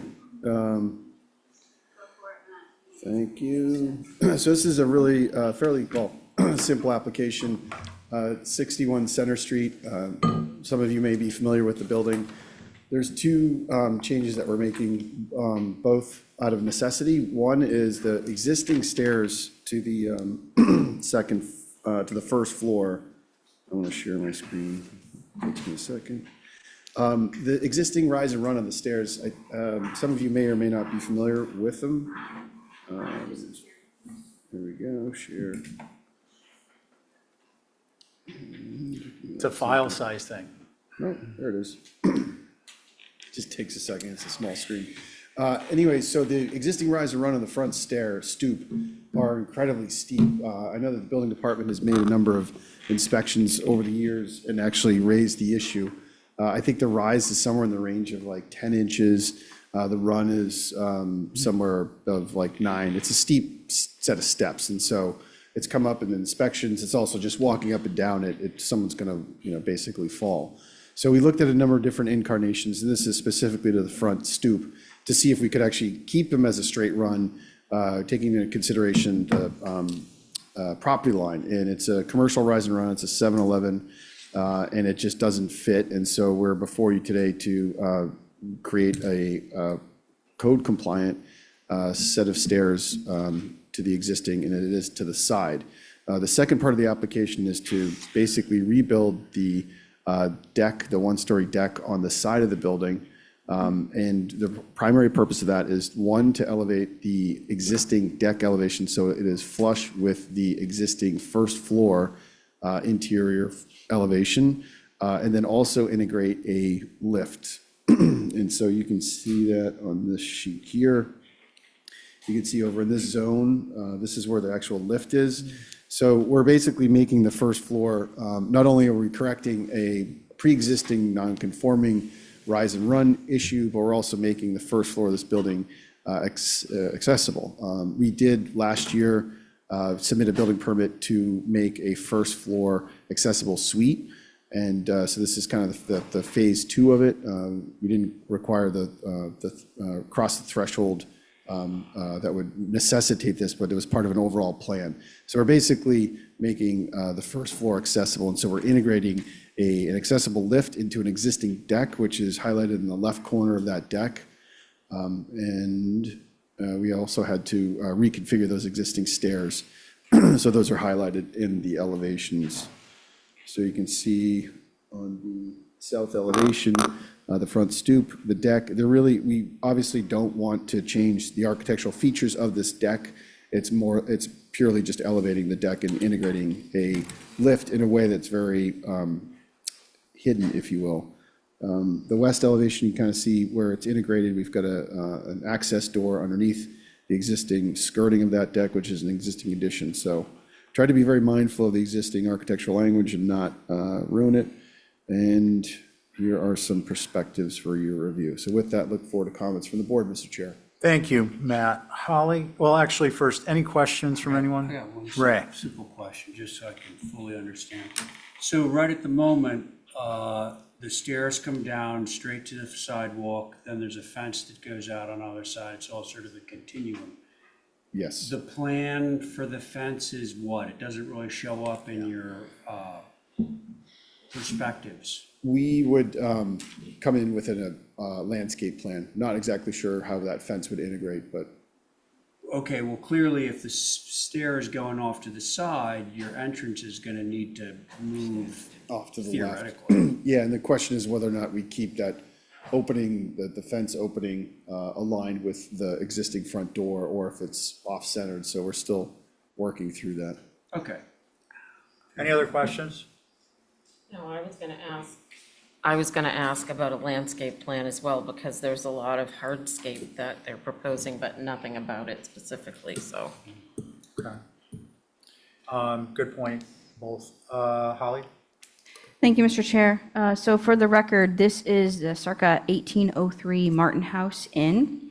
It was originally a 2.5-story, 3-bay, but it was altered to a 5-bay, and there's actually 1890 photos available at NHA. The 2-bay on the north was the later addition, and Lancaster indicated that the dormers that you see and the roof walk, obviously were, and the front porch were modern additions. So the central access is characteristic of the structure, and I appreciate the proposed due to the ADA needs. However, I'm concerned on what actually Ray just brought up, was the relationship of the stoop and to the sidewalk with the picket fence, and the fact that the sidewalk is right up there. It's kind of all part of its entrance to this inn, and the fact that it's, you know, a commercial site. I understand having to change it from a rise over run. I'm very happy to see that it's not going to be a friendship stair, because I don't think that would be appropriate. But looking at historic photos of the structure before, it was a 3-bay, and then as it is now, it's always had a central access into the structure straight on. So I am concerned, and I do think it would be maybe a recommendation for this board to look at what that would look like all together with the hardscaping and the landscaping and all that together. So those are kind of my comments. Thank you. Thank you, Holly. Mickey, do you guys got anything to add? Yeah, so what I'd like to do is look at the photograph showing the front of the building. Probably slide number 9, maybe. You can zoom in on that one, yes. So the portico, as it's designed, is you know, it's designed to enter the portico from the front. To approach and to enter the portico from the side as proposed, I think it's going to be really awkward, because it's clearly the kind of the roof form, the height given at the front, and the double columns on the sides. It's clearly designed to walk into it from the front. So I think it's worth looking at a couple, you know, possibly some alternatives to the design that Matt's proposing. And I think that one that might work would be to maintain the top 2 steps. You'd have to rebuild them to meet the code, but at least have you enter the portico from the front, come down to a platform, and then either turn left or right or both. Holly said she didn't think the friendship stairs would be appropriate. I think they might be okay if that's what's needed to maintain the front access to this portico, because I think that's really important. Thank you. Thank you, Mickey. So this is the regular board. Who would like to begin? I'll go. Val. Aside from having something that indicates it's going into the front door, which we said could be done with a fence and some landscaping, I am okay with this. It's a necessity. Okay, thank you. Ray? Yeah, I'm on the same page with that, although I would, there's a strong axiality to this right now that's gonna be compromised, potentially compromised by moving the stair. which is why I asked about the landscape. But I think that the two things should work together. I think, listen, if indeed the stairs are 10-inch rise and 9-inch tread, that's frighteningly steep. It is. So I appreciate why this is being done, and I think that it is a, public building in the sense that it's not a private residence. So like Val, I'm okay with it conceptually. I would just love to see the landscape and how you plan to deal with that. And by the way, I thought Mickey's idea was kind of interesting, worth looking at. Through you, Mr. Chair. So we did actually do a couple different options, and I knew this was going to be, I actually sent this to Holly and Mickey for some preliminary feedback, and we did a couple different versions, but we did do a friendship stair. The one that we didn't do was the one that Mickey had just suggested, where it does come down however many treads necessary, and then it could theoretically go to a friendship. I mean, I think in that instance, a friendship would be well suited because it is so axial and linear, and it would need to be balanced. If it came from down to a landing and then went to just one side, it might look a bit lopsided. So we're certainly happy to try that. Thank you, Mr. Chair. Thanks, Matt. Okay, let's see. Angus?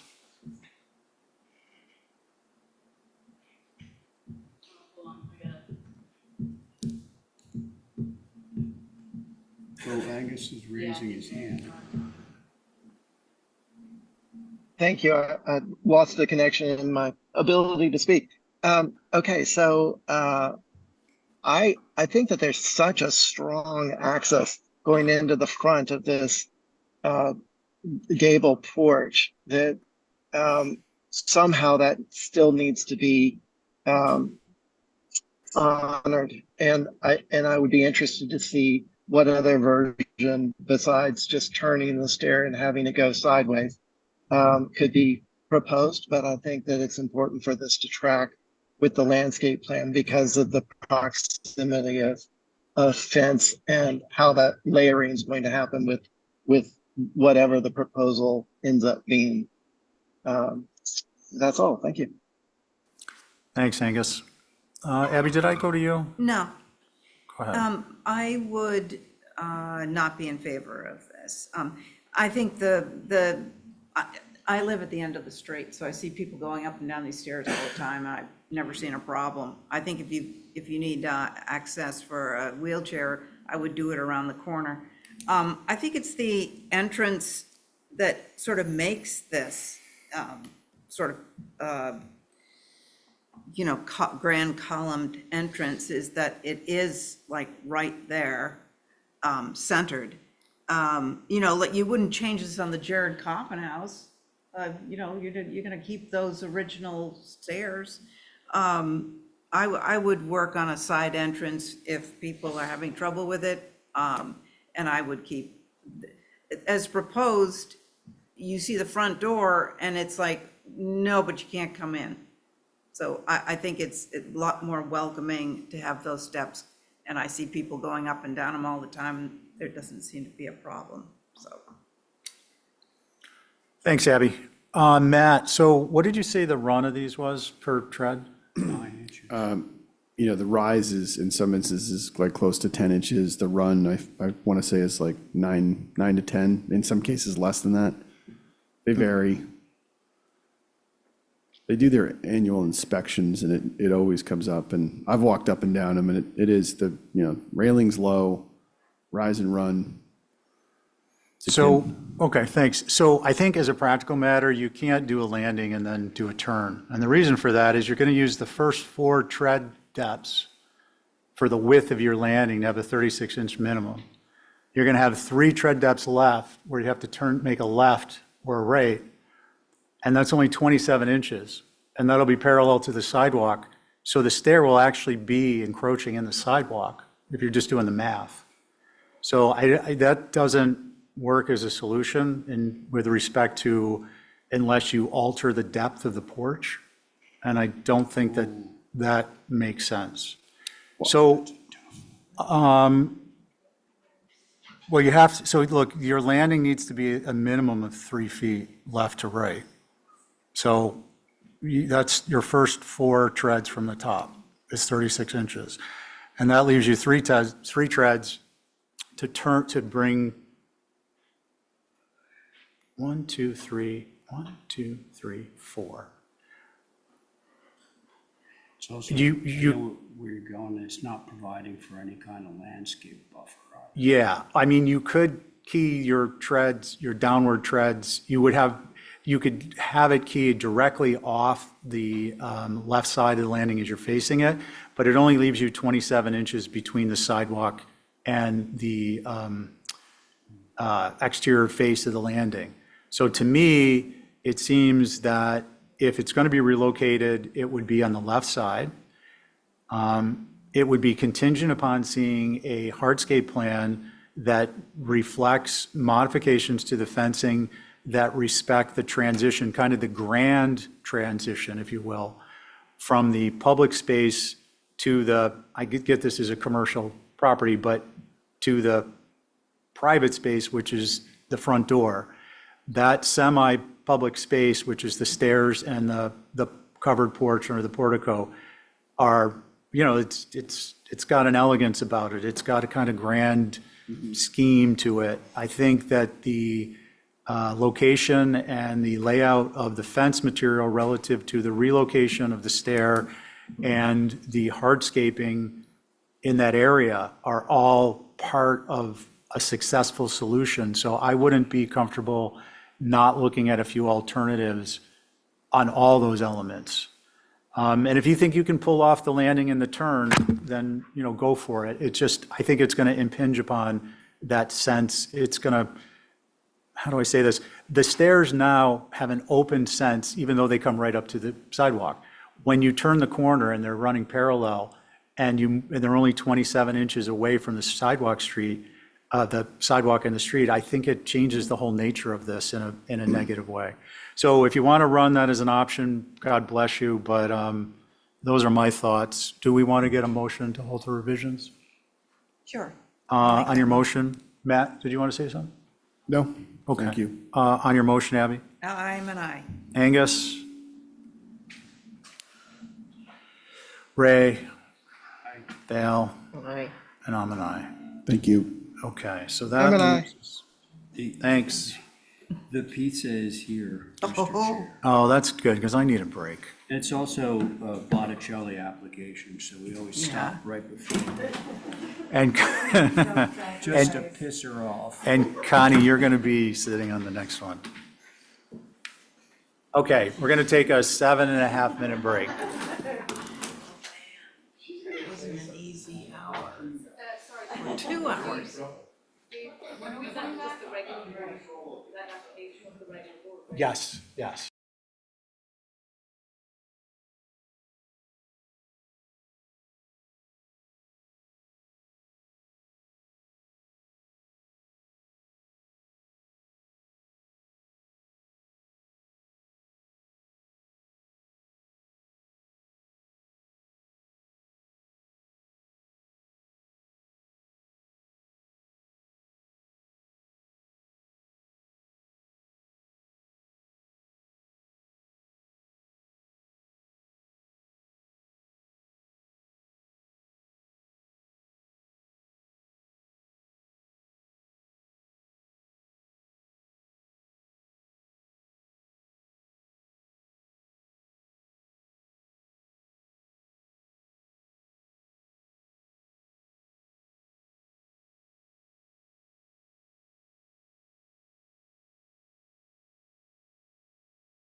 So it's going to be me, Angus, me, Val.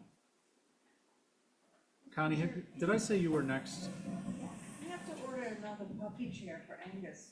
Oh, I'll switch with you if you want. A puffy chair. Let's put in the requisition.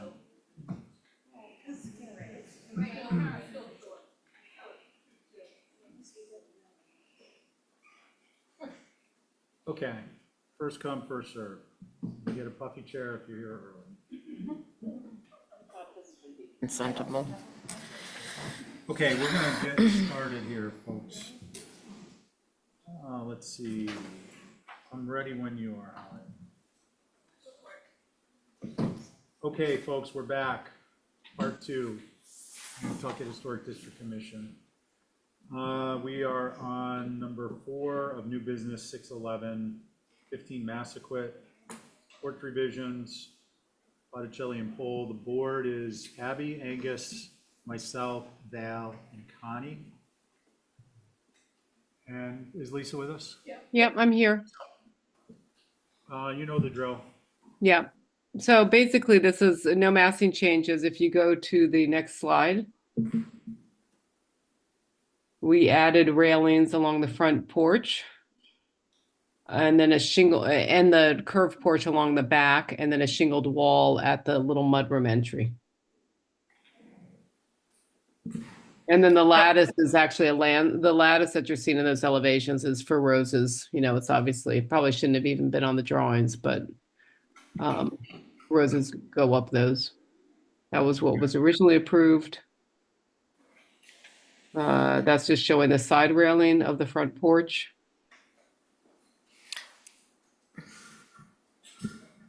And that's just showing the continuation of the railing around the round porch. And then the last slide will just show the shingled wall at the mudroom. Okay, thank you. Anything else? Nope. Okay, just while it's topical, if it's not a big lift, to get into that feedback loop we were talking about, considering this maybe would have been consentable, is if we put the initials of people who reviewed for consent, it'd be helpful, because then if they had a particular item, we would be able to kind of, not to call anyone out, but we could call on it. So if you can do it, I think it'd be helpful. Let's see. I'll go. Please. Motion to approve is submitted. Okay, I'm going to hold that for a moment. Are there any concerns? No. Okay. On Val's motion, Angus is here, so all in favor say aye. Aye. Aye. Any opposed? Carried unanimously. Thank you. See you later. We're on to 39 Monomoy. Divisions Cabana. I can share, Mr. Chair, Oh, okay. Go ahead, Andrew. if that's okay, if they could make me a presenter. Oh, there we go. Thank you. So Hopefully this every time I should try be to pull this up, it- pretty, I know. Hey, Andrew. yes. Just a note for this this particular application and some others. If you guys could work to optimize the PDF and get it in under 10 megabytes. We have problems where the pads crash here because we're all pulling on the Wi-Fi bottleneck at the same time. And it's just very difficult. So I just mentioned that to you, not to pick you out, but to make the point. We just put such robust content in there, it takes up megabytes, but message received, and I will try to downsize them. Thank you. Nice. Go ahead. Okay, so if you all remember, I was in 2 weeks ago for the house, which was approved, and based on the fact that the house moved a little tighter here, we had changed some things. Additionally, I had originally had a guest cottage up front, a studio garage up front, which now went to a single-story garage. So initially the cabana, which is located in the rear portion of the site, was approved as a one-story structure. And essentially the only change I'm here for is the site is sloping down quite a bit towards the rear here.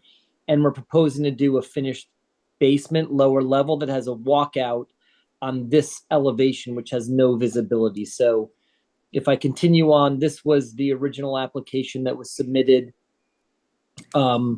Nothing is changing above that is visible in any way, even though the structure isn't really visible at all. And then as you go and you face towards the east, this was the previously approved elevation. And then this is essentially below grade here that we're creating sort of a well down below and adding this lower level. And that's all I'm here for as a change, in addition to sort of the grading slope on the north elevation as well. That's it, Mr. Chair. Okay, thanks. Questions, anyone? Yeah, I have one. Dale? So this is similar to me to the one out in Maya Comet. It's a little bit confusing because it's not shown on the landscape front plan. It's shown on your floor plan, and then we don't really see the continuation of this retaining wall. It just is a little stub and then it ends. So do you understand what I'm saying? Yeah. Here, like there's nothing to show us how that goes. Right. In the floor? I gotcha. Yeah. So, Can I answer that? Andrew, you may, but I'd like to get kind of a more determinative from Val. What do you think we should do about it on this particular application? Well, I'd like to see the whole thing, how it goes. Okay. And do you think we need to be reviewing the landscape, or would we maybe see what Andrew has to say and then decide from there? Yeah. Okay. Andrew, go ahead. It would, so the landscape is right after this, although Mirka is going to hold it because we're going to make some revisions to tie everything back. If you want, we're more than happy to come back and show it. My understanding is that retaining walls are more important to be shown on the landscape plan than they are, but I'm happy to do whatever the board wants ultimately to make sure it's May clear. I just make a comment? Thank you, Andrew. Val? When it ties to the house and it exposes a different level, I think it needs to be part of the house plan as well. And I think just to put a little bit finer point on that, but not sharp, is that in site, I think Val's specifically referring to representation on the site plan, including a top of wall. It doesn't have to be a pretty picture. And then some representation of the physical element in sections when sections are shown. And shown in elevations above grade, obviously. Is that kind of what you're looking for? Yeah, I didn't even notice it until I saw the 3D little tiny bit exposing it on the front page, and I'm like, wait, where's that? Okay. And No, yeah. makes sense. Andrew, before we move on, can you just speak to visibility of this element? There's no visibility of this at all. As I said, and I think we determined that in all the renderings from before, the site is falling off pretty steeply in the rear here, and there's no way that anybody would ever see that. But I appreciate the comments. Okay, so I think it's appropriate to consider this filed under lessons learned and for the future and anyone who's listening, and move ahead with this. Val, would you like to continue? Aside from that, I think I'm okay with it, but knowing that there's this big drop off, is there railing? So people don't fall, you know what I mean? No, I get it. Yeah. At this point, I'm focused on visibility. I think your points are valid, but since it's not visible, if they put a railing there. A lot of people say that, but that's all I have to say. Andrew, don't make me the bad guy here. Let's see, Ray? I'm fine with it. I agree in principle with the points that Val is making. That it would be nice to see how the walkout works. We will have another crack at the the retainage portion of this when we reviewed the landscape, but the overarching comment for me is that this part of the building is not going to be visible from a public way, and so I'm okay with it. Okay, thanks, Ray. Angus? I agree with what's been said. Preferably, we would see some sort of section of what happens with the retaining, but I don't believe that that's going to be visible. And it's not dissimilar from what's already been passed on the structure.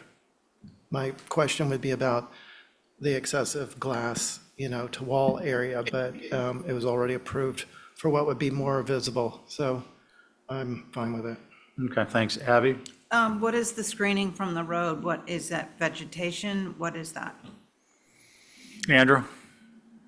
There's hedges and plants, and I will defer to Mirka on that, but regardless of what that is, this portion that I'm here for today faces the rear of the property.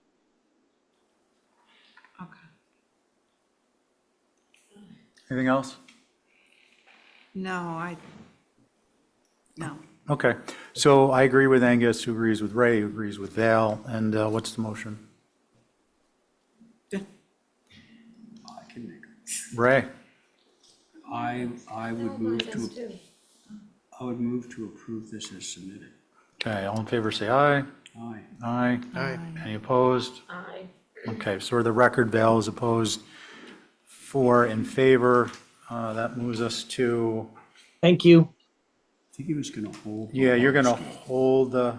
Yeah, that's good. I mean, Mirka might be on, but we're gonna hold that. She's got to tie it back, and there'll be some retaining wall stuff. We want to clarify before you hear it. Sorry. Okay, so just procedurally, Holly, is there anyone in the queue who's here to speak on that? No. Okay, so we're going to move to 1 Evergreen, Nisha's new main facility. Matt? You're getting some mileage out of that lectern. Yeah. It says I can't share screen while other participant is sharing. You should be able to now. There we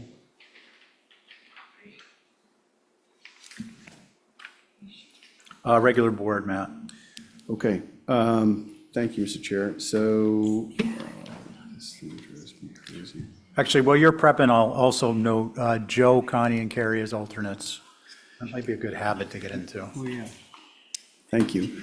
So this is an application for a new animal care facility. It's for Nisha. I don't know if any of the board is familiar with what Nisha does, but they care for a lot of the island's animals, strays, abandoned pets.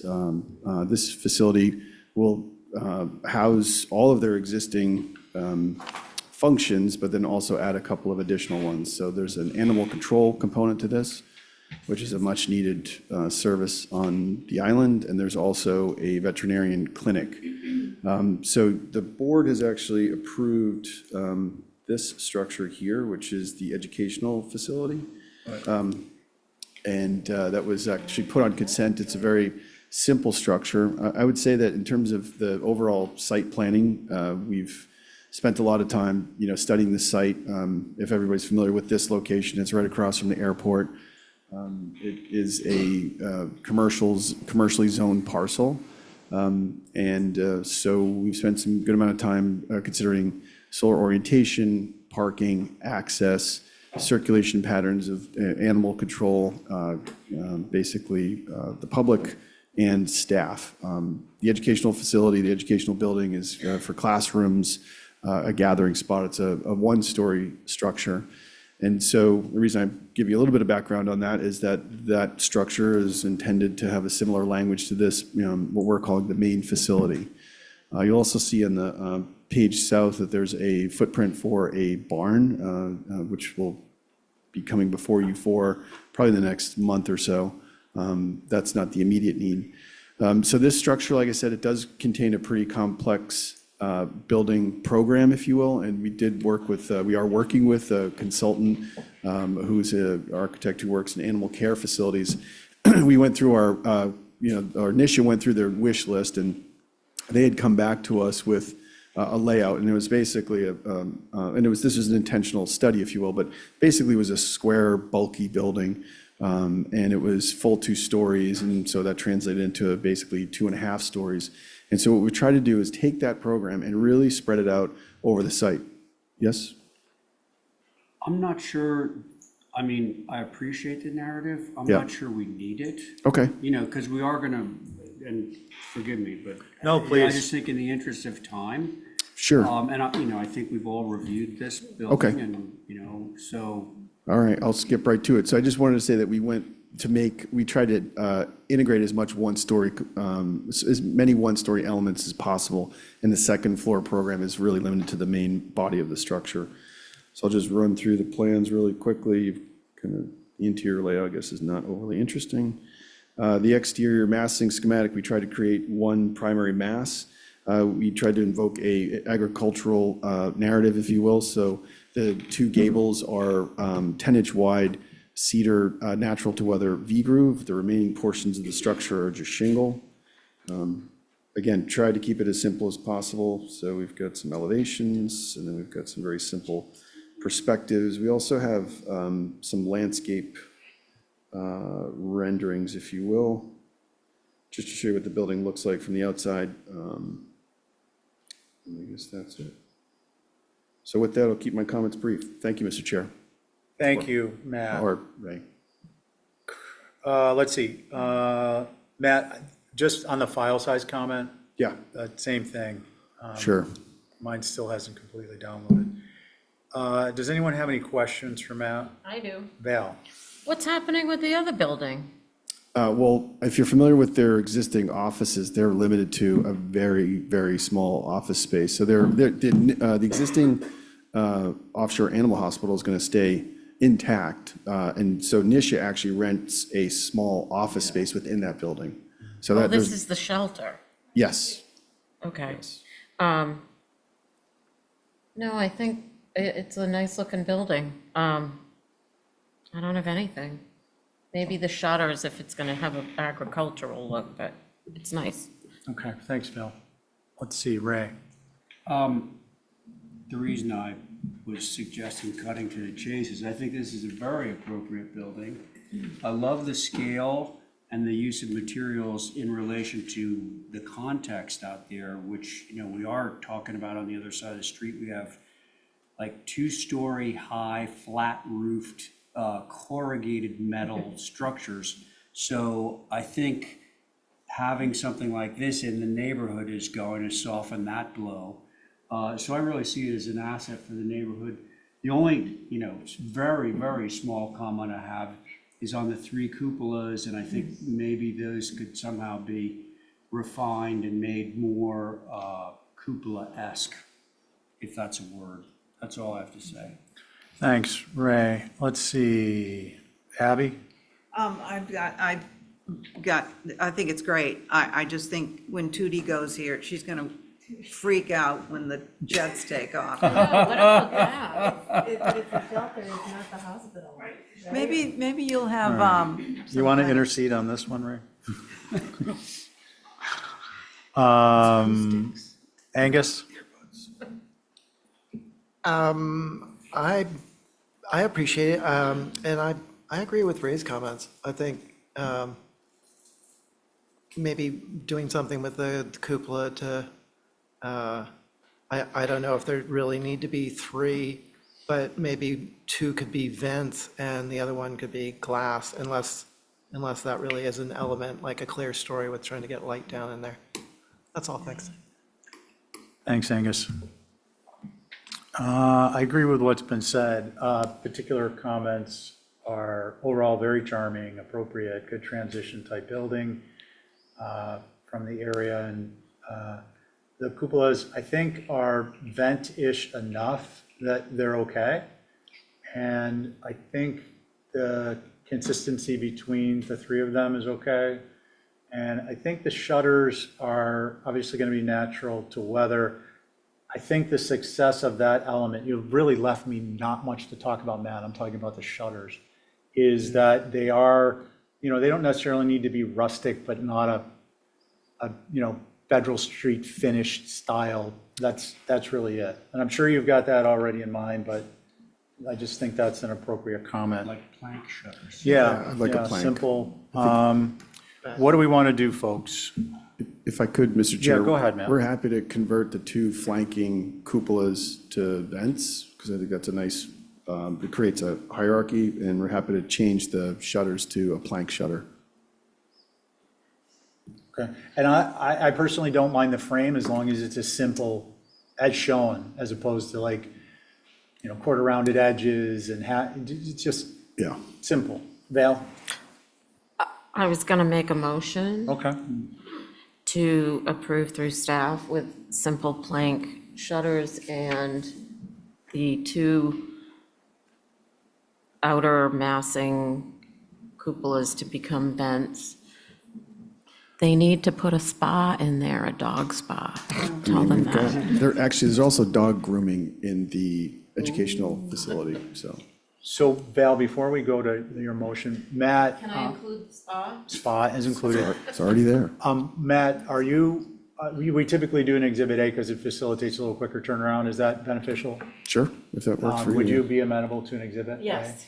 And then the only thing I want to add, Val's preparing that lengthy motion, which will be to approve subject to Exhibit A, is if you guys Abby has a good point, unless you have a really big set of cabinets for gabapentin for the noise, exterior roof insulation will make a huge difference in the noise. Yeah. And decrease your energy bill quite a bit. Yeah. Your motion is Exhibit A? Yes, Okay. motion to approve per Exhibit A. All in favor, say aye. Aye. Any opposed? Thank you very much. Okay, thanks, Matt. Made that easy. Matt's still with us. And now we're going to have Matthew. another easy one. 2 Stone Alley. Has to hold that, Mr. Chair. Oh, I'm sorry, I didn't see it there. No, it doesn't say hold. Okay. Along those lines, do we have abutters? Good point. Nope. I mean, unless somebody raises their hand, I wouldn't know. Okay, I just, if we did, I wanted to clarify that it was a hold that was initiated a week or so ago. Okay, so that's a hold. We're going to move on to 22 Coffin Street. Is Joe here? There's Joe. Good evening, Joe. Please approach the bench.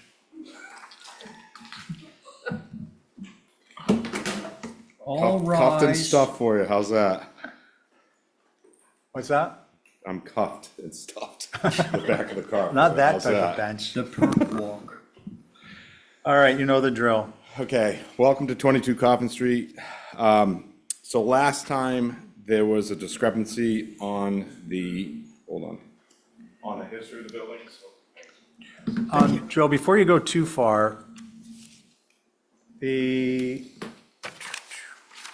just wanted to reflect on the fact that, Ray, you're chairing this. Well, interestingly, that's the way this is printed, but I looked at Joe's notes, and I don't really care one way or another, but Joe's notes have you down, or minutes, have you down as chair.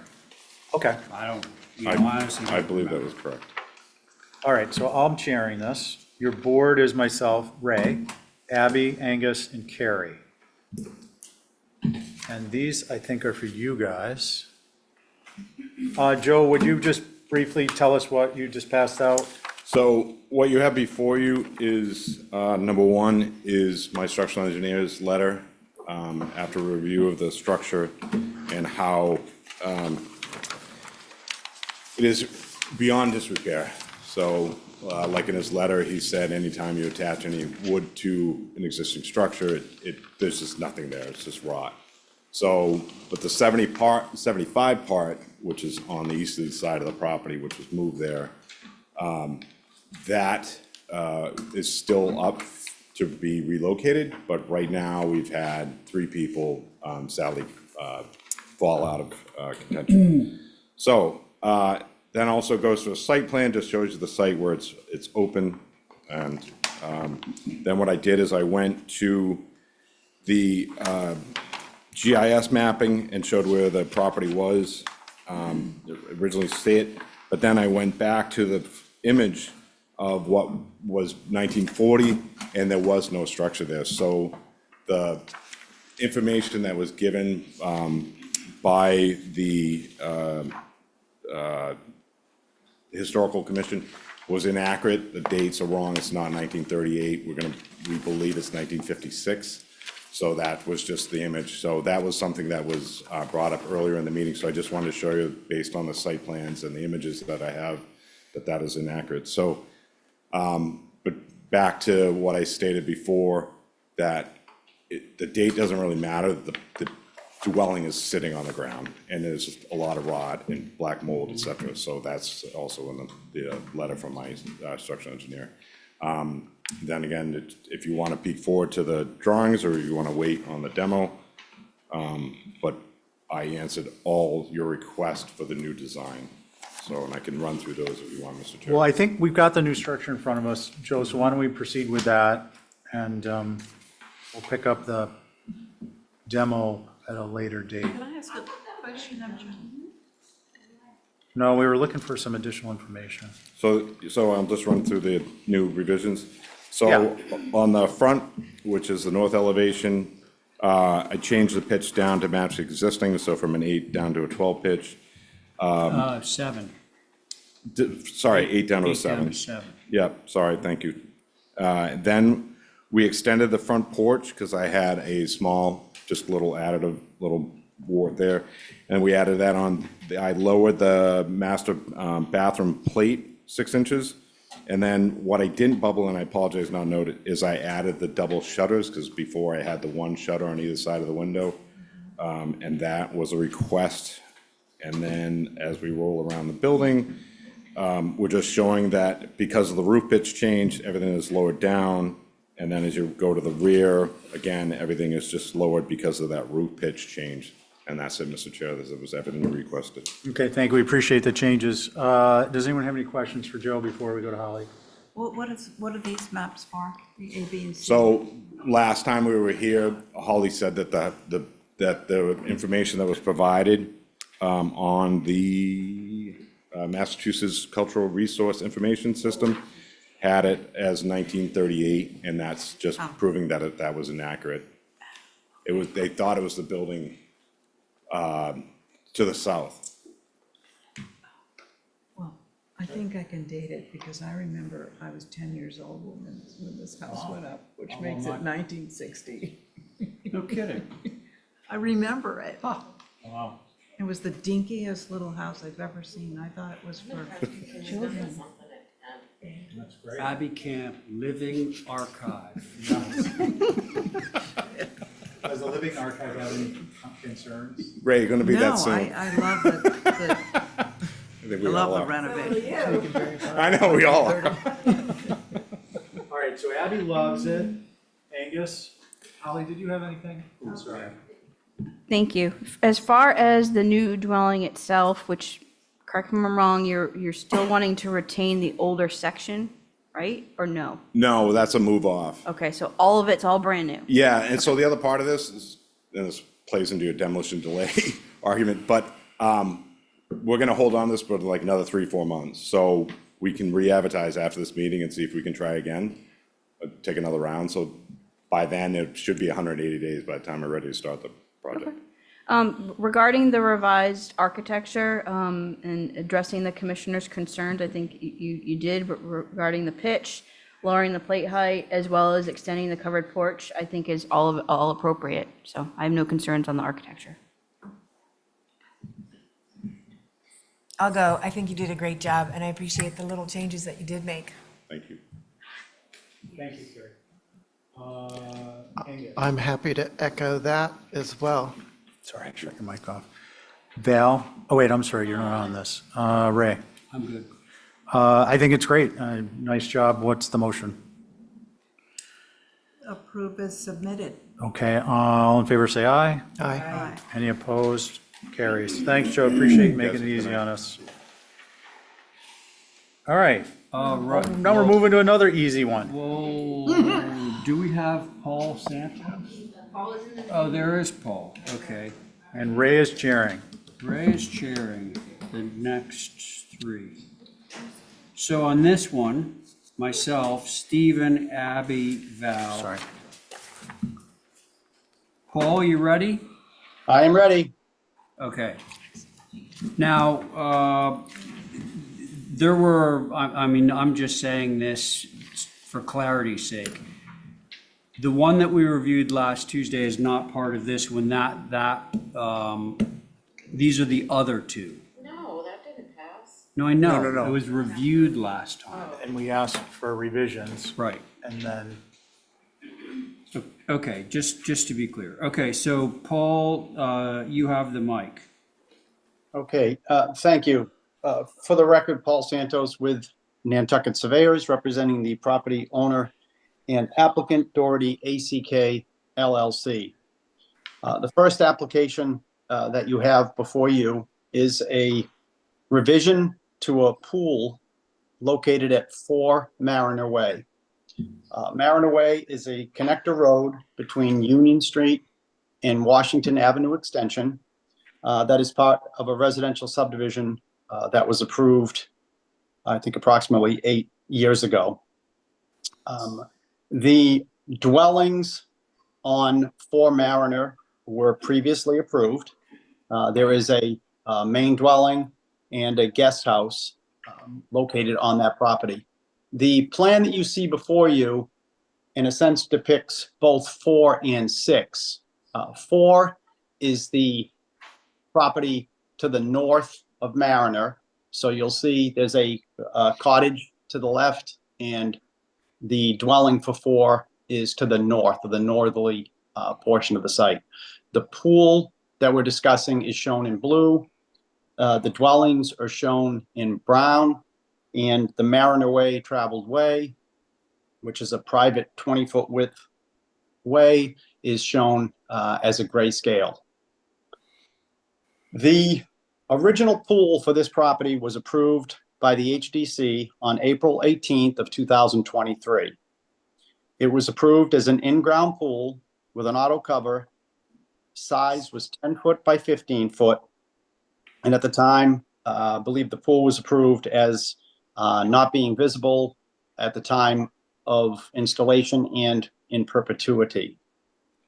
A revision to that pool application dated December 17th, 2023 was filed, at which the applicant sought to enclose the approved, this is, and I'm reading from the actual text of the application that was filed, in quotes, enclose the approved splash pool, an expansion of the approved raised deck, auto cover, expand deck railing as well.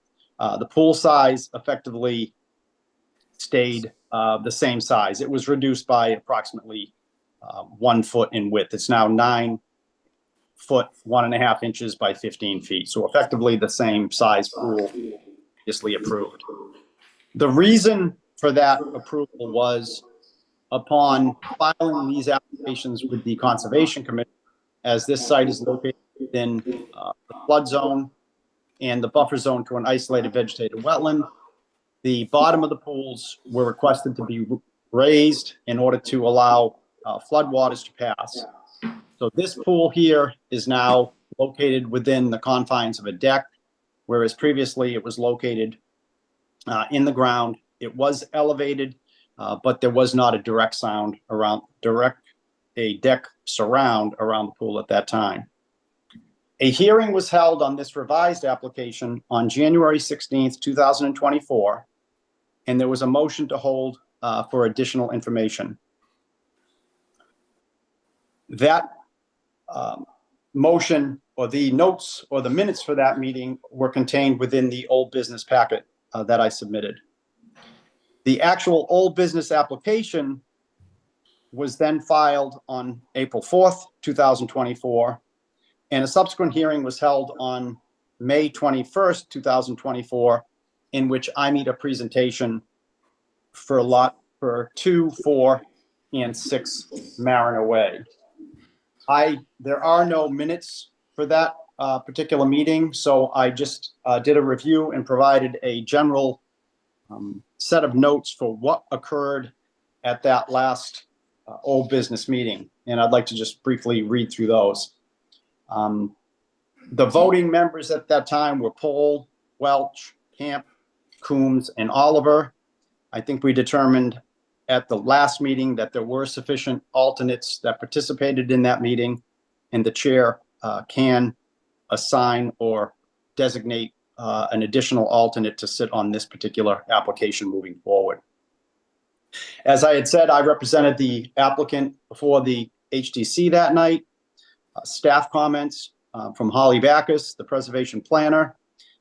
She mentioned a shingle feature of the decks is not consistent with building with Nantucket in mind, requested a landscape plan, read a letter from the Nantucket Preservation Trust echoing the same comment regarding the shingle feature. Now, the shingle feature is a direct result of the first meeting that was held on this property in January, in which there was discussion with regard to the fact that these pools were now sitting elevated in the deck. Would they be seen through conventional deck railing? And the applicant came back with a proposal to screen or surround these decks with a shingle enclosure. It was met with some opposition at that time. So when I talk about the shingle feature, I'm talking about the proposal at the time to completely encompass these decks in a essentially a shingled or enclosed feature. There was public comment at the time from abutters at 76 Union Street, Amy Keyhine, John Hartig, abutter at 3 Mariner Way, Brian Rawson, and Mickey Rowland commented that the Historic Structure Advisory Group, the solid single deck railing is not appropriate in the old historic district. With regard to the sitting members, Commissioner Pohl agreed the single deck rail is not appropriate. Commissioner Welch needed to see the prior approvals and minutes. Commissioner Camp, again, shingles are inappropriate, and the pool applications are essentially a new application. Commissioner Coombs, the pools are not allowed in the OHD district, and Chairman Pohl explained the grandfathering as it relates to zoning and how these pools were allowed to be permitted within the historic district based on the protection they had under the subdivision control law. Commissioner Oliver agreed with Commissioner Welch's request, understood the frustration of neighbors regarding public notice, as there was some question about public notice in the pools. However, the pools were always shown on the plans at the time of dwelling approvals. The pool for 2 Mariner Way was tracked specifically with the dwelling. The pool for this particular application was a separate filing outside of the approval of the dwellings. However, it was shown on the plans from the start. I subsequently filed an old business application on 6/13/24. I provided minutes, the site plan you see before you, photos, a firmette to show that we were in the flood zone, and also a complete list of the prior approvals. So the plan that you have before you has on it a key system for 3 photos. Those 3 photos are in your pack. The first photo looks at the dwelling itself from Mariner Way. Another photo 2 shows the same view or a similar view from Mariner Way. And then there is also a mock-up of the pool in your packet, which basically shows where the bottom of the pool would be, where the deck would be, and where the top of the pool would be. The top of the pool sits approximately 2 feet or so above the elevation of the deck or the floor of the deck. And the location itself on the site plan with regard to Mariner Way. Mariner Way is a one-way roadway connecting Union Street and Washington Avenue Extension. So as one would drive down Mariner Way, the pool would be to your left as you drive by, and it would be masked majorly by the dwelling located at 6 Mariner Way, which we will discuss next. This particular application, the property line runs in an east-west direction between 4 and 6 Mariner Way. The landscape proposal for that property line is a a vegetated screen, as I had spoke about last week, a screening which would be consistent with what the Conservation Commission would approve as non-invasive or a native planting, and we would be looking at something along the line of a wintergreen hedge, or essentially it's a boxwood, which is a year-round vegetation. Hey, Paul, Yes. sorry to interrupt, but let's try and keep it brief. I am complete. I'm probably 90 seconds too late in saying that. But, No, I am. You caught me right at the end, and I'm happy to have the board How about and the others chime in. that's the conclusion, Paul? That's the conclusion. Oh, well, then I'm sorry I interrupted. No, you're fine. Okay, thank you. Holly, you're next. Thank you, Mr. Chair. So regarding the revisions, appreciate the current site photos and showing visibility or the lack thereof. But for a Mariner, I believe, is different than to Mariner, as you reviewed last week. If the plans are correct, I still don't believe it's appropriate as featured in complying with building with Nantucket in mind. Maybe providing lattice as well as vegetation would help mimic, especially or hide it, especially from this location. The original, obviously, approval was included with the pool caveat, as you all typically do. The location of this one is of concern as it has to be elevated and away from, whereas the other two are kind of more secluded. So adding screening as in vegetation would be necessary. So those are my comments. And we do have a hand raised. Yeah, I'm sure. Now, could you just, sorry, Holly, could you just repeat the second to the last sentence that you said? It was like, you said the lattice, use lattice, and then it was not your concluding sentence, it was the right before. Well, this location is one of concern as it has to be elevated, and it's not behind the structure per se, or tucked in like the other ones kind of are. This one's out in the open, and there's possible of visibility, so that's of great. concern. Thank you for the clarification. Now we're gonna have Mickey. Yeah, we're, agree with everything that Holly just said. And just my additional comments is whatever vegetative screening they're using to conceal this, it's gotta be tall, it's gotta be really robust, and definitely has to be year round. I'm not sure winterberry, maybe certain species are, but some are not. So whatever it is, it's gotta really hide the entire deck, because the deck doesn't really feel appropriate in that position either. So that's it, thank you. Mickey, thank you very much. Now, so for those of you that I'm going to recognize, Diane, of course, being one of them. Hello, Diane. I just want a couple of things before we proceed. I'd like comments to be relatively brief, and I would like them to be non-repetitive, and I would like them to sort of stick to the HDC's purview. So, with that, I will recognize our dear friend Diane. Diane, how you doing? Good, how are you? Good, thank you. Nice to see you. Well, it's nice to be here, that's what. Good. What I, excuse me. What I feel is, I know with the grandfathering and all that explained, I tried to follow it as much as I could as previously on our record already. What I need to say is, even though they are covered by the grandfather clause, the Nantucket HDC should have some control over its purview, which is the streetscape of the entire streetscape of Union Street. I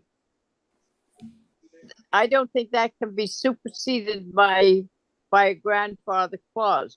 This is the very beginning of the old historic district from that side of Union Street. There's nothing further out than that. That is the beginning. I think that the beginning should not stand out as being completely different than the rest of the street. Union Street is an old street. Houses are, newer houses fit in nicely, and the older houses are there. My house, which is on the corner of Union and Fayette, was built in 1835. They've been there some time. And I think with keeping that in mind, I think it's most important to back our old historic district and not let it go, and to change these in such the pool, particularly on 4 Mariner Way, to where it is unclean, whether it's too tall, as Mickey said, tall vegetation, but I think it's going to be difficult to hide it. But I do think it's important, which it is the purview of the HCC, is to have the streetscape fit in to the old historic district. Okay, that's it. Diane, thank you very much. Okay, it says one other raised hand. Who might that be? Oh, Amy. I don't see her up there, but, oh, there Hi, you can are. you hear me? Amy. Yes, we can now. Thank you. Thank you. I will be brief. Thank Great, you. thank you. Commissioners. My name is Amy Cohane. For the record, my husband and I live at 76 Union Street. Since April 2023, I've represented 9 abutting properties alongside numerous neighbors in the vicinity, all opposed to the pools proposed at Mariner Way. Last week, Chairperson Welch voiced concern about character and setting regarding the pool at 2 Mariner Way. We applaud you, Mr. Chair. Page 8 of Building with Nantucket in Mind emphasizes the importance of maintaining a sense of place and states, quote, when property owners build only with the concern for their own aspiration and advantage, the result often is a structure that does not belong with the historic environment and image of the island, end quote. Commissioners, it is not just about visibility, it is about preserving character. Contrary to suggestions that this is about noise or nuisance, our goal is to preserve the fundamental harmony of this historic community defined by its modest ambience and delicate natural resources. We implore you to prevent it from becoming a trendy compound. Paul Santos's presentation was commended last week, but I mentioned his packet was incomplete. The applicant provided the original 2022 HGC application as requested by the commissioners, but notably missing were the copies of the certified letters to the abutters. Again, not about pools, but about the whole structures. He consistently included the Concom notifications from April 2023 in those packets. So there were no copies of certified letters in the HGC file to include. Commissioner Pohl underscored the seriousness of the submission last week, stating, quote, an application cannot be heard unless the proper notification is given. This omission cost our neighborhood dearly and reinforces to us that the applicant does not prioritize the historic neighborhood or the neighbors. They're focused on their own aspirations and on taking advantage of a zoning freeze to build a compound that is completely out of character with the neighborhood. This is precisely what Building with Nantucket in Mind says does not belong on Nantucket. Something Chairperson Welch noted last week really resonated with us, and I hope it does you. He said, if zoning were to allow a skyscraper, it does not mean the HGC needs to approve the skyscraper. Please, commissioners, 3 pools wedged into this densely packed development is the skyscraper of all skyscrapers. Please reject the pools, honor this neighborhood, and save Nantucket from a dangerous precedent. Thank you very much for the opportunity to speak. Amy, thank you. Thank you very much. Anyone else on Zoom? It doesn't appear that there's anyone in the room that wants to speak on this. No other hands are raised. Okay, so now, before we begin, someone raised the very important point. Oh, it was Paul, actually. He said that there are alternates that were sitting on these applications or potential alternate members. Now, we handled that last week, and all I can't remember at the moment is where we are in our rotation of alternates. Mr. Chair, Yeah. as far as the first application that you all reviewed, it was yourself, Stephen, Abby, Val, and you chose Connie to sit on that one. Correct. Out of the 3. So all 3 alternates have been engaged. Okay, so, well, they are 3 separate applications, 3 separate buildings. I wouldn't mind doing a rotation. So Carrie, can you you mind sitting on this? And then just for future reference, we'll have Joe sitting on the next one, okay? All right, so there it is. The board's established and comments from those board members. I'm ready. Yep. I wrote my thoughts down today. Nantucket has many preservation and conservation groups and commissions for protecting our island and specifically the Old Historic District for the enjoyment of the public and tourism.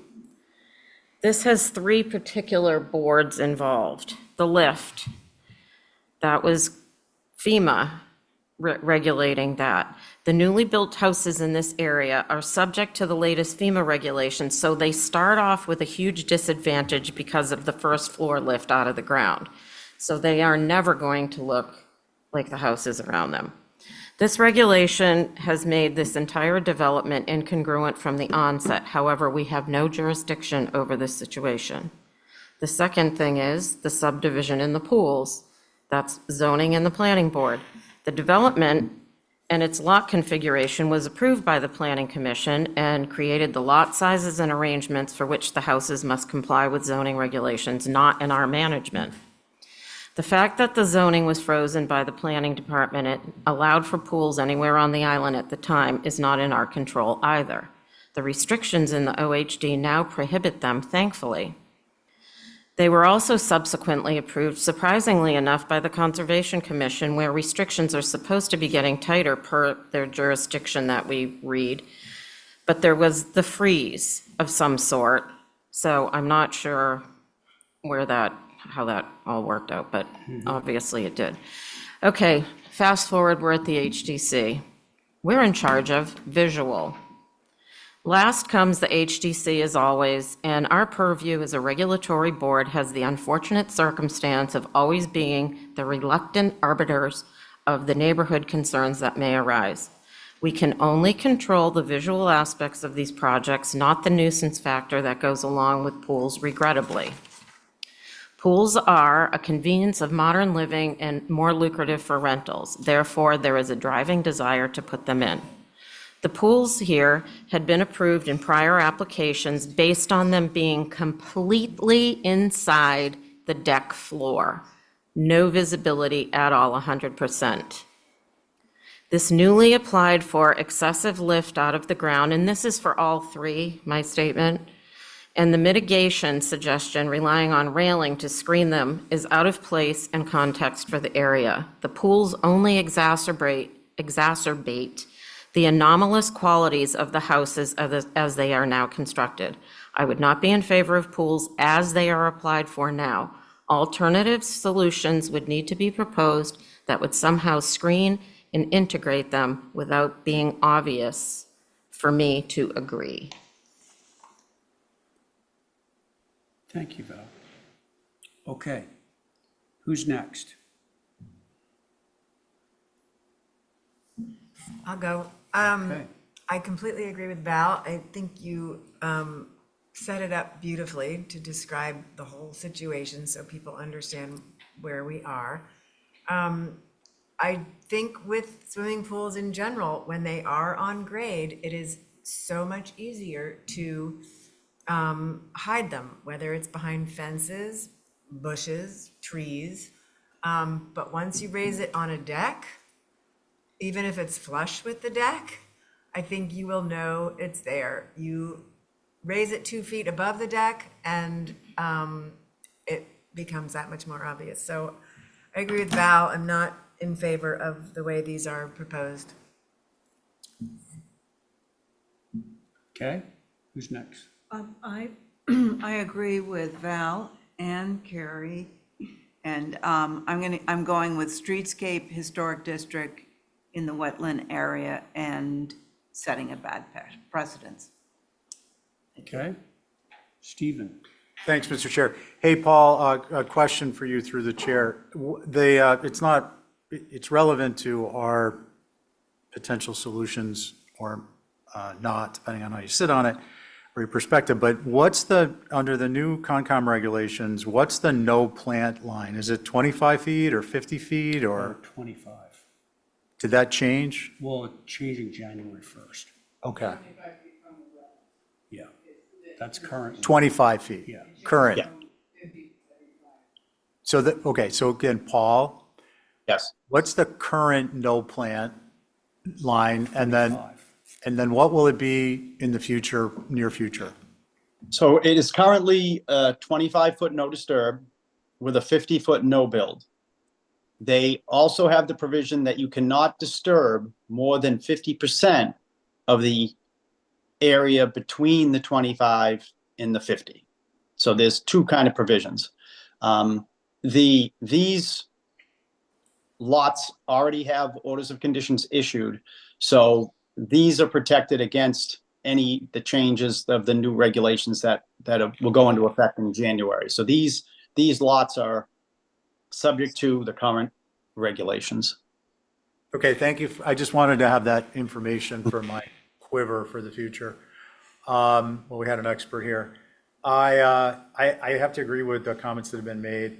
I think that, the major change here is elevating the height of the top of the finish of these pools or water features or whatever they're called now under the zoning bylaw. So, yeah, that's it. Okay, thank you, Stephen. I'm going to be the one lone dissenting voice on this. We talk about character and setting, but hopefully the HCC is talking about character and setting with respect to our mandate, which is visibility, not acoustics, visibility exclusively from a publicly traveled way. And if an applicant can demonstrate that a pool is invisible from a publicly traveled way, I don't see how we can tenably, legally deny it. I will give you an example. At 20 Easton Street, down by the Coast Guard station, a couple doors down from the Coast Guard station, I have a client who looks down on a pool that was approved by pretty much this same board, sticks 3 feet out of the ground and is made out of stainless steel. And it's twice the size of the pools that we're looking at here. Can you see it from Easton Street? You cannot. Did we do our due diligence in approving it? We did, because it is not visible from Easton Street, just plain not visible. Is it visible from the neighbor's property? They look right down from their bedroom, right into the pool. They don't like it, but that, to me, is the way that our board is constructed. It has to do with the visual landscape, not the acoustical landscape, not the landscape as perceived by the neighbors.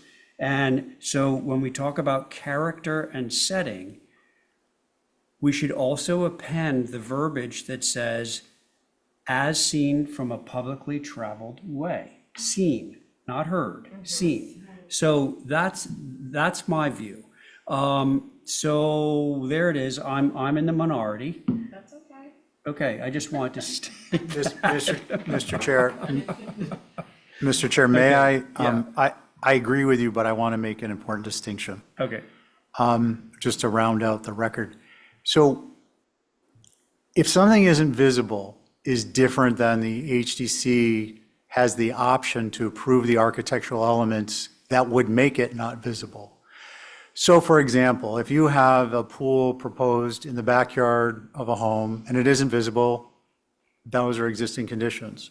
In this instance, the HDC would also have to come up with a visually, architectural elements that would visually block the pools, because these will be visible from Mariner Way. So I agree with you on the overall concept, but on these particular pools, I think that we are not obligated to create architectural elements in the landscape to block something so that it can then be approved. And that's an important distinction. And I think ordinarily we would do exactly that. We would create an architectural element that blocks the visibility of the area proposed for the pool and then approve the pool. However, in this instance in particular, and in other instances in the old historic district where we have approved, in other instances where we have approved a pool after we created an architectural element to block the view, in hindsight, we've kind of lamented our decision. I'm not going to name any in particular, but there's a few each of you can probably think of. And I think given the visibility of this location, and in particular the raised height, those two things are compounding features that, in my opinion, create a situation where I wouldn't consider architectural elements as blocks to visibility appropriate. So I just want to round it out, not to argue the point, but I think that's an important distinction. Okay. I have one more comment as well, if you let me. We've had a lot of this discussion in a similar way out in Cisco in the beach areas. And it's not so much a matter of them being invisible, it's what you need to create visually, whether it's vegetation of some sort or fencing that changes the area. And we've been pretty careful about that, so that this is not being singled out. I think and it's kind of exactly what Stephen was saying, what needs to be created to mitigate their view or visual aspect is anomalous in the area, to start off with houses that are already raised out of the ground. Okay. All right, Paul, you don't have a tremendous amount of support for your pool. I think that's fairly obvious. So at this point, you can either have us move for revisions or withdraw. I mean, if pushed to it, I suppose we could get someone to vote or to motion for a denial. Do you have any sense of where you want to go with this? Yeah, I would, and not to belabor this and keep coming back here, but I would ask that we hold this for revisions with maybe no more than one more time to come back here. But if we could hold this for revisions and track this moving forward with 2 Mariner Way at this point. Say that again, Paul, the last part. I would like to hold for revisions, but hold this for revisions and then track this with 2 Mariner Way, because we've done the same on 2 Mariner Way. We held for revisions, and then when I come back, we would hear 2 and 4 simultaneous at the same old business meeting. Oh, well, I think that's probably possible. But let's not get into the weeds on that necessarily. But is somebody willing to at least make a motion to hold for revisions on this one? I will make one. Motion to hold for revisions, and although vegetation is not in our purview, if there was some indication of what that was going to be, it could make people feel a little bit better about screening. Which was not dissimilar from the discussion that we had on 2. Yeah. Okay, so officially that reads as hold for revisions, right? Okay, so voice vote on this one. All those in favor of Val's motion to hold for revisions, say aye. Aye. Aye, any opposed? Okay, now we're going to move along to 6. Now, I think that we've paved the way here. I'm not sure that we need to, Paul, give us a very brief run through, okay? Mr. Chair? Yes. May I? Hang on a second, Paul. Stephen has something that he wants to say. Yes. Through you, Mr. Chair. Paul, I mean, unless 6 is materially different with respect to the proposed architectural elements that would block view, are you agreeable to bring that back with 4 and 2 with any revisions? Because the outcome is going to be the same, I would think, because it's literally the same circumstances. Paul, the board would love you if you consented to that.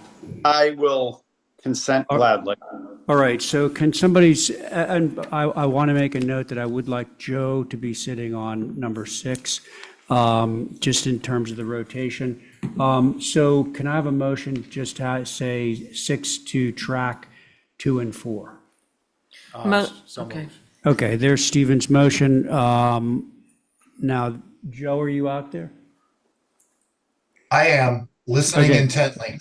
Okay, so Stephen's motion is to track number 6 with 4 and 2. On that motion, Abby? I'm an aye. Val? Aye. Stephen? Aye. Joe? Aye. All right, and I'm an aye. Okay, thanks, Paul. We'll see you next time. Thank you, everyone. Yeah, okay, let's see. Okay, Sankaty Head Beach Club, Hoyks Hollow, that's you, Matthew. It is. You can, yeah. 20.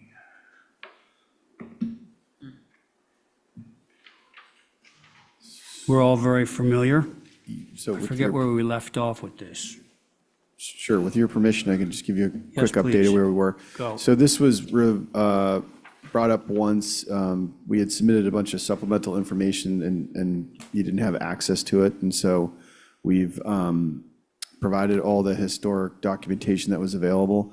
And then also the board had requested that we reach out to Sankaty to see if they had any additional material, which we've subsequently submitted. We just got it today. I have some printed copies for you, which I can hand out to you. But if you scroll down, you'll see that there's every available historic photo. There's one montage that shows some aerials starting from 1938 all the way through to the late 90s, which just kind of indicates the development of the site. And there's some interesting, the information that we received directly from Sankaty isn't overly helpful, but anyways, let me pass it out if I could right now with your permission, Mr. Chair. Sure.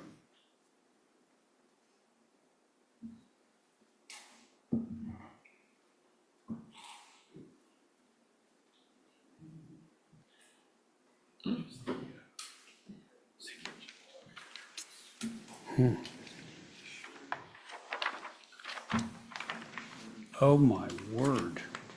You have an extra? Yeah, I actually remember Oh, when I'm it not looked on like it. this, with the big pool. So in the documentation that we received from Sankaty, there's just some original renderings from the original architects. There's also probably the most interesting, probably the least relevant architecturally, is a menu from, a dinner menu from, I think, the late 30s, and it's all in French, which I was very impressed with, so, yeah, there's no English translations.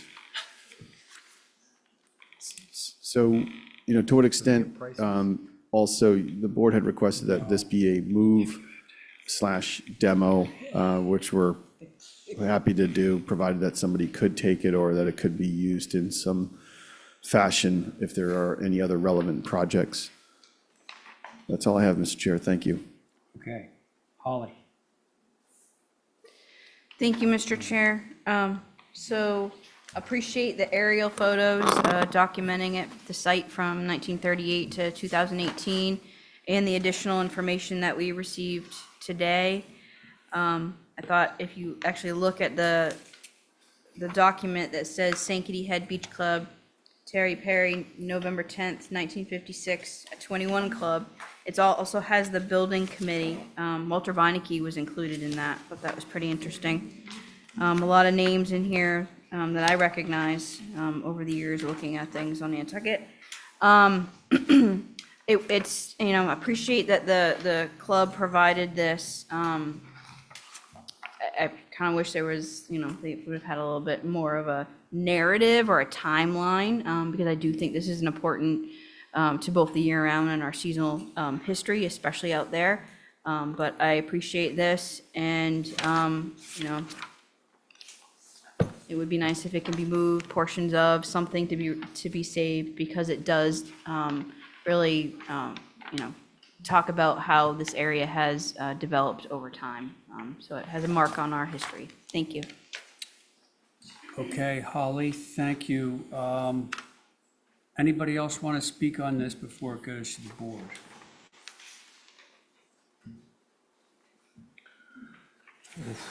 Okay, Here we are.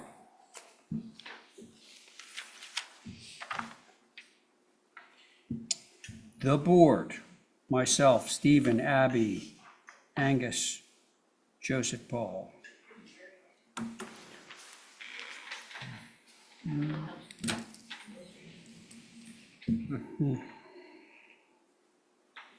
What can you do?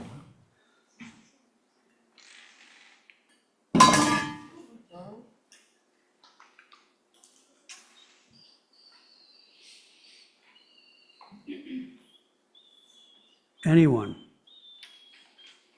I'll go.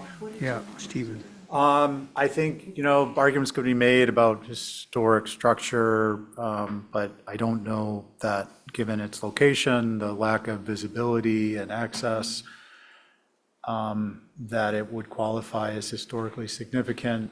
And also, given its location with respect to going over the edge, That's really why we're here. I think our hands are tied in some regards, and pretty solidly, because if it doesn't go now, it's not imminent, but it's going to happen. So I appreciate kind of a proactive planning and trying to assess and address the situation in advance. And it'd be nice if, given just the magnitude of the structure, that it could be repurposed in a way, I don't know, by materials or otherwise. I think moving off in sections is probably not going to work out at 24 feet wide. It's 24 feet wide, most of it. It's in that range. Yeah, although it's low strung, that's hanging off both sides of a 20-foot right of way. So those are my thoughts, Mr. Chair. Thank you. All right. Thank you, Stephen. Who's next? I'm happy to go ahead. Angus. I appreciate the information that was added to the application. When I was looking at this online, I was really thinking that with such a storied past as Sankaty, that there would be more information than the menu. I mean, I thought that was interesting. But architecturally, it would be great to have a site plan that actually shows the buildings and their evolution and what buildings are from where. And it seems like either from articles or paper, there would be more history that would be available that would help educate our decisions about the buildings and their historical significance. But there are only so many beach clubs on Nantucket and few that are this old. So I think that there's still more information to gather. Thank you. Okay, Angus, thank you. Let me check my list. Joe, Abby. I was going to say, what you're asking for to be demolished, is that actually from an earlier time, or is that sort of a new building? I mean, from what I can gather, and the information's limited, but I think it's from around the 40s or 50s, that particular section that we're discussing tonight. And if I could, through you also, Mr. Chair, I would say that, applying for this application is not something that anybody really wants to do. Like, this is, people adore, this is a very important space for people, and it's not something that anybody's eager to do, but it is in preparation for the impending erosion, which has come closer and closer to the building every year. Could I? Yeah, go, Okay. Abby. If I were going to save anything, I would save one of the little cabanas and sort of put it on the new site. But as for the other building parts, I don't even see what I'm talking about, but there are a few of them left. But to save just one or two of them might be something they could incorporate into the design, into the new design. Aren't you saving the cabanas? This application is just for the building that's highlighted in red. I believe that we've already received a move demo for the other structures. Okay, so I'm okay with what's in red. Okay. All right, Abby, thank you very much. Let's see, that leaves you, Joe Paul. I don't have surprisingly. I'm sorry, what? I said I don't have anything to add to. I agreed with everything that Steven said, and I had a question about exactly what we were looking at, and Abby asked that question and has answered it. So I have no concerns giving the mitigating factors of the erosion on the site. Okay. Joe, thank you. And my only real concern is how aggressive the erosion is. It's shocking, you know, to see these photographs of the original beach club. That whole landscape is completely transformed. Anyway, so I'd be looking for a motion for someone. Motion to From approve. someone. As submitted. To approve as submitted, okay. So Abby's motion is to approve as submitted. On that motion, Joe? Aye. Angus? I'll abstain. Okay, Abby? I'm an aye. Stephen? Aye. And I'm in favor. Thank you very much. Thanks, Matthew. Okay. Gosh, we're turning the page here. So we're going to new business, and I believe this is to you, Stephen. Yes. This is the view.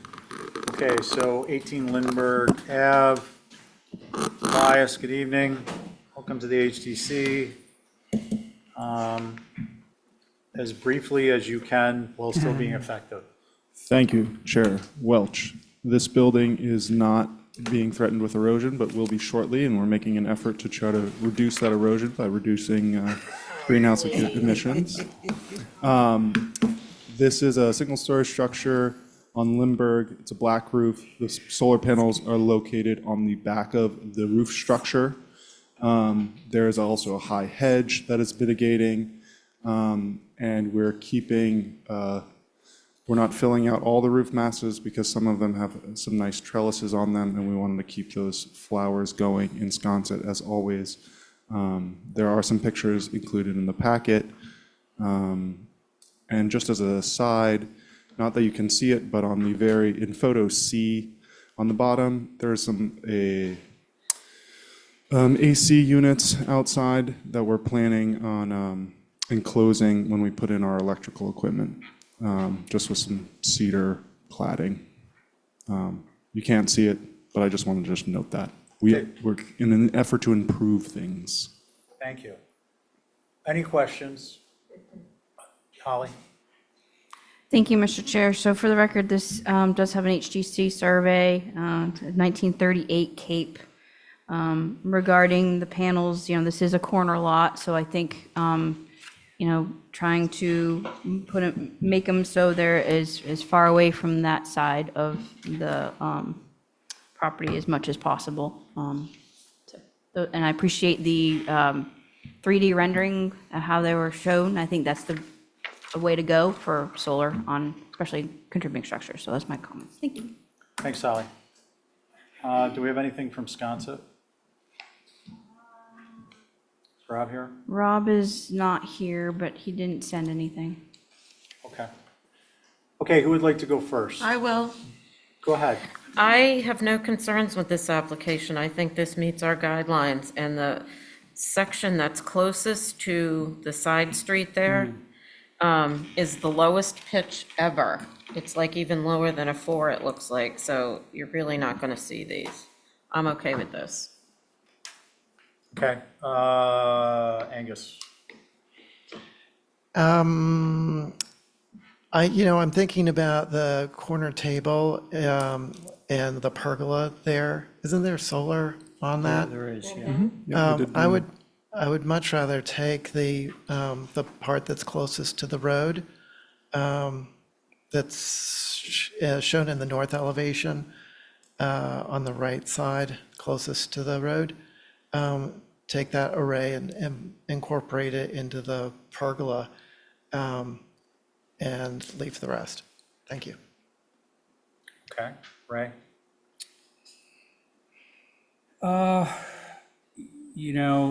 If any of this is of concern to me at all, it's that piece that Val was just talking about closest to, I believe, Lindberg, right? Yeah. So I just have a question. Clifton, sorry. Is there any reason, Tobias, why you didn't take those 4 panels and put them on the other chunk that's further away from Clifton? That part of the roof structure of this building is, this isn't a year-round home. Yes. It's not insulated, and that section of the roof is original.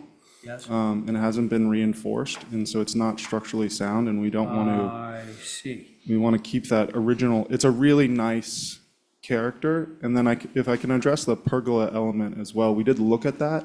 It would basically have to be rebuilt. It's not structurally rated for the wind load once we put solar panels on it, so it would be cost prohibitive to do that. Okay. This is very minimally visible. Okay, so you've answered my questions. I'm okay with this. Abby? I'm on the fence. It is a corner lot. It's a very visible house. I'm worried about visibility from Clifton. I'm glad you don't have it on the front of the house. So I'm going to abstain. Okay. I agree. I would really, really prefer to have the sections of panels that are on the Clifton side move to the opposite side. But I understand if the roof structure isn't capable of holding them up. I want to confirm though, because when I didn't do the view, but I Google drove it, and it looks like a gray roof. It's a black roof. Black, okay. And also in conjunction with this, we are looking at redoing the roof as well, so it will be black. Okay, because if it was gray, I would insist on the relocation. It's unless it gray was now, black. I think. Yeah. Faded black. I never want to say black. I never want to say invisible. It's a dark color. Right. And we No, are. no, that's fine. It just, when I looked at it, it was like a washed out middle Yeah, gray. the new Google map, I don't know what it is. It kind of sucks, Okay. from the top. All right, what do we want to do, folks? Mr. Chair, Yeah, Holly? any chance, if you all are so inclined, is to change that on the approval, to indicate for a black roof? Oh, So I they think already it's have their gotta be a- approval? It's got to be a, Yep. condition of approval, just to have it clear. Okay. I'm going to move to approve as submitted, subject to there being a black roof installed. Okay. All in favor, say aye. Aye. Any opposed or abstaining? I'll do that. I'm saying no. So one abstention for the record, Abby, one no for the record, Angus. Oh, that makes us one step closer to 8:30 and I'm gonna You're sit up. approved. I'm approved.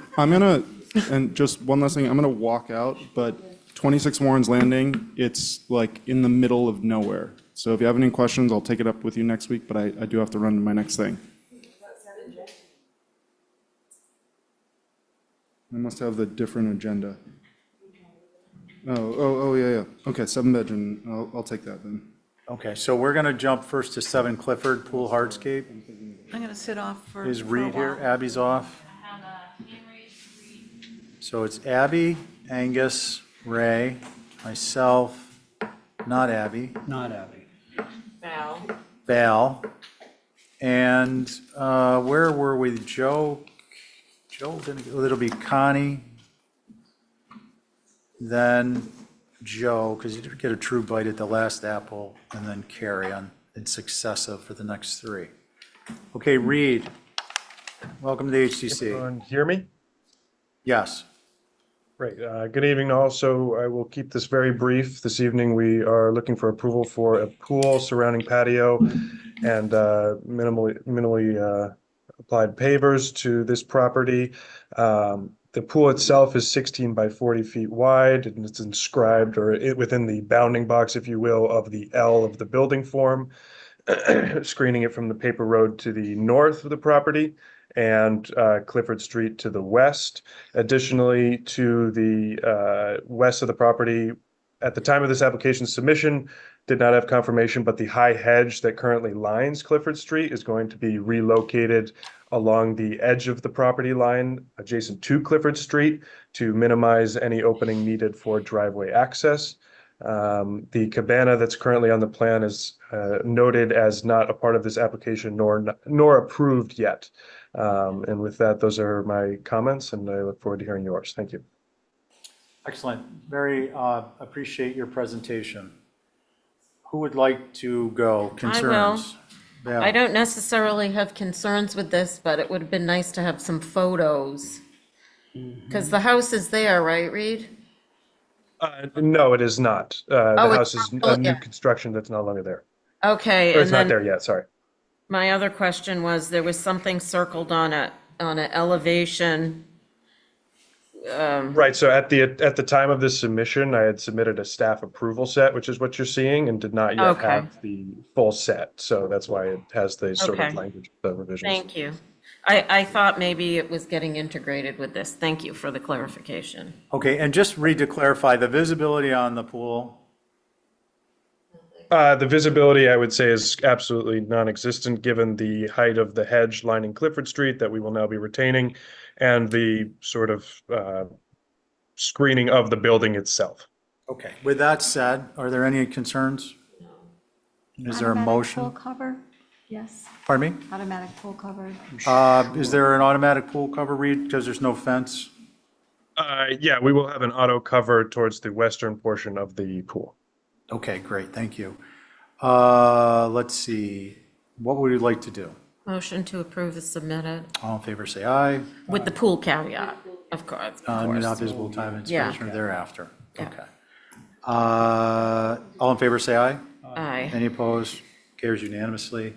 That moves us back to Tobias, 7 Benjamin. Thank you all. Thank you. Back of the structure, there's solar in the building next to it, not visible.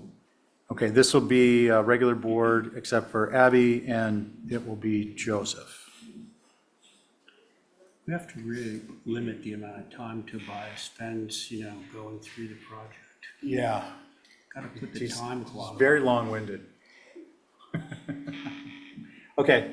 Motion concern- to approve is submitted. Okay. Got to do it to Val, too. So that's the regular board, sons, Abby and Joe. Aye. Yeah, so you're going to move, are you going to? I just wanted to look at the picture real quick because I didn't preview that. Yeah. Okay, all in favor, say aye. Aye. Any opposed? Okay, now we're cooking with gas. Let's keep it going. You're not allowed to anymore. You can only use. Greenie. Okay, that's moving us on To to, make all that electricity to fuel the heat pumps. Out in the I ocean stepped in it. someplace, 117 Orange, Out of balsa wood. dormers. All Motion the, to put at the end of the agenda. Okay. yeah. Ethan? What happened? Mr. Chair, we just have to clarify, the board for 7 Clifford, The board for 7 Cliff was the regular board. Cliff Ward. Clifford. Cliff Ward was the regular board minus Abby, so sans Abby, without Abby, and Connie. Connie, thank you. And now, or no, yeah, and then 7 Benjamin was the same regular board members in Joe, and 117 Orange is going to be the same regular board members in Carrie. And who do we have? Oh, Ethan. Ethan, I almost forget about you. Why don't you go ahead instead of me talking? You want to pull up the drawings? It's shed dormers on the large part of the house. Right, yeah, right there. So on the left side, and then 2 shed dormers if you pull up the drawings.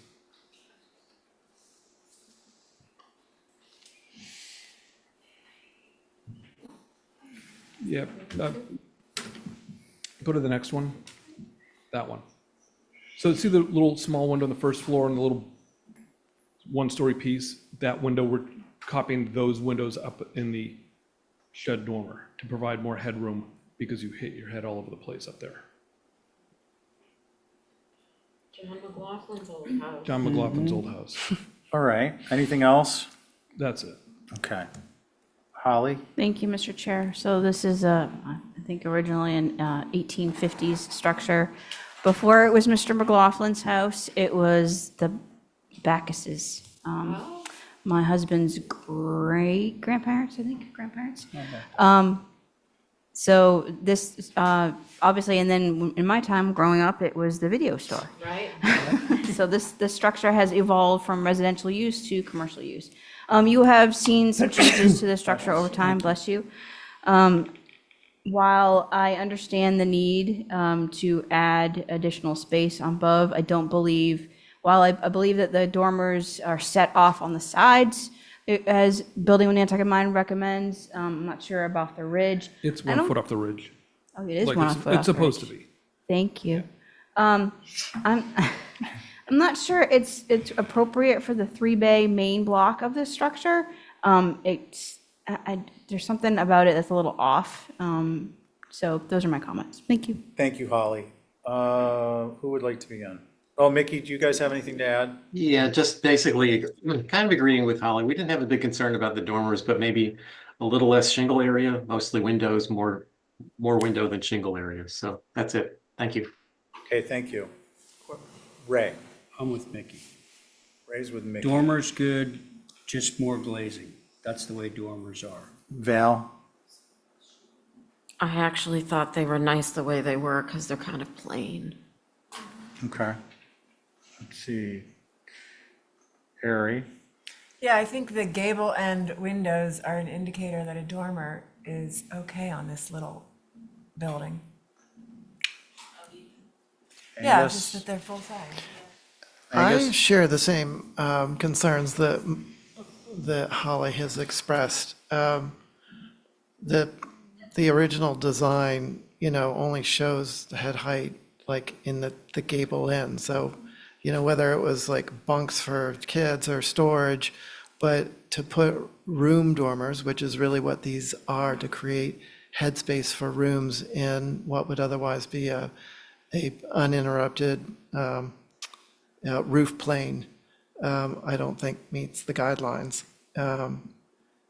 And if a dormer were to be considered, it would be dropped from the ridge, unlike how it's shown in the east elevation. And then I don't see if you are able to get that 4-pitch after that. But also I would bring the dormer into the casing of the windows and put the windows almost together, so that it would be mostly window. Rather than adding window, I would reduce wall area. Thank you. Thank you. So this reminds me of in some ways, a side view of the front view of the little gable cottage on the top of Main Street by the planting memorial. It's got that dormer, but I think the critical element there is that terminus of the dormer roof is off the ridge. And I think you mentioned it's a foot off, but the drawing shows it like right spot on.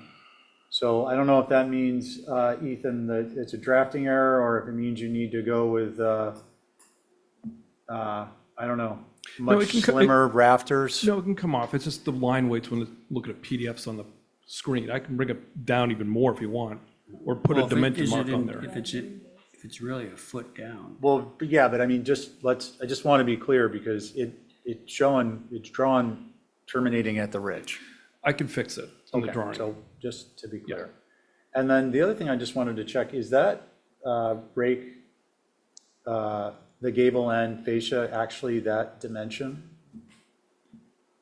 on the east elevation and on the You mean on west? the main building? Yeah, on the east elevation. Oh. Yeah, I guess it is. It's like a big. It overhangs like that, yes. Okay, yeah, I was just curious. In terms of the dimension left to right, I'm okay with that. If we're gonna do a revision, I'd like to see the alternate option of another window in there, but I think it's okay as it is. I also kind of wonder what it would be like with just woven corners and bringing off the ridge, woven I think corners. woven corners would work well. Thank you. I have a feeling they will too. What do we want to do, folks? I would approve with the windows as they are, because I think more windows would make it feel like a weird Belvedere on both sides. So woven corners, drop it from the ridge. And how to approve that? Is that approved? How about as an exhibit A that you would mark up Sure, here at the sure, table? sure. Okay. So is that your motion, exhibit A? Yes. All in favor say aye. Aye. Any opposed? Yes. Thanks. One opposed? Yes. Angus. Okay, so that is, for the record, Angus opposed. That moves us to 61 Sparks Ave. Is Tim here? This came up before. and Yeah, we I'm said no. confused by this. Yeah. He said a foot, it's not a foot. Tim? Okay. Tim, you gotta hit accept.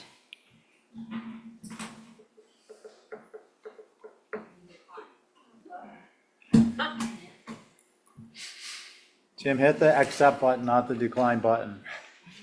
Come on, buddy. Carrie, this will be Carrie. What is Or, going on with this thing? You were just on that one. It'll be Connie again. Unmute. Hey, how's that? How's that? Hey, Tim. Hello. Welcome. Can you just explain before you start, it appears to be an application we previously reviewed and made a determination on, and I didn't notice bubbling. Did I miss Right, no. something? Yeah. Okay. So we Can withdrew you our square that previous. circle? Yeah, we withdrew our previous application in its entirety, essentially. And I gave Holly a narrative outlining basically coming back for you folks to recycle this application. I am not sure if Holly wanted to read that or not. Not sure if Matt McEachern is still there, but I believe he was going to also present on behalf of this meeting on this application. Mr. Chair, if I may. Go ahead, Holly. I asked him to give us a little more information because I too was a little confused when we received the application. I remember the time, the energy that this board put through with these applications. And they was withdrawn, but I do think it was important for the context and the history of the project overall to be included with the application. So Tim did provide us a rundown narrative. The original application was dated March 17th, 2023, and heard on April 25th with solar panels covering the majority of the southeast-facing roof.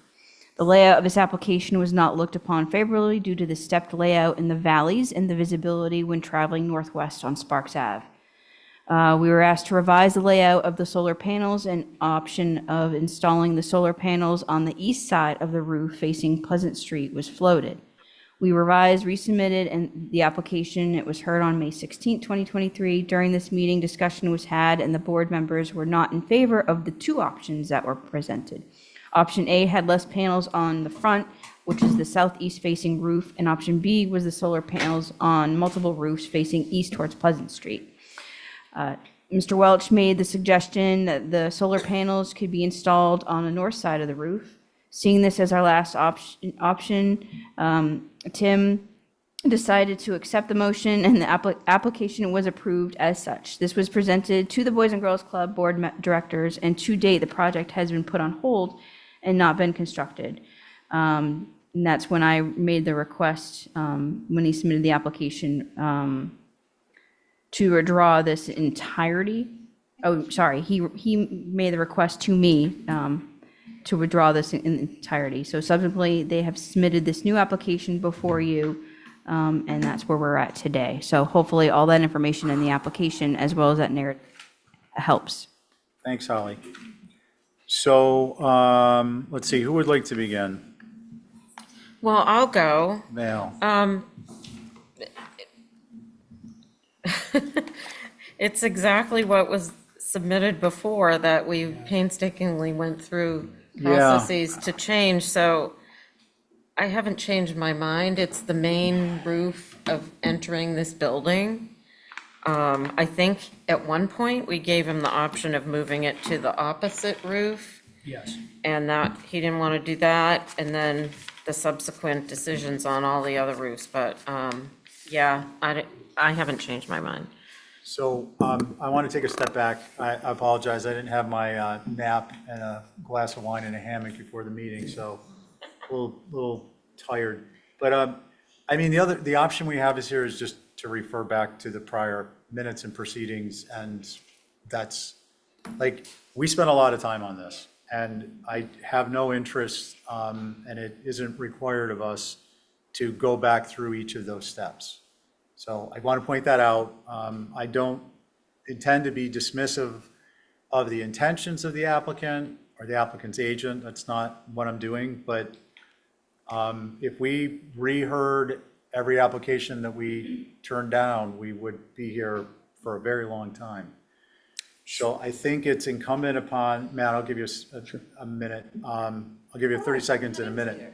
I think it's incumbent upon the applicant through its agent to come back with something that's different. And while this may be a new application, it's terribly akin to coming in, going through 5 meetings or 4 meetings, 3, whatever it was, I think 4 meetings, and then at the 5th meeting, bringing the original application in and asking us to approve it.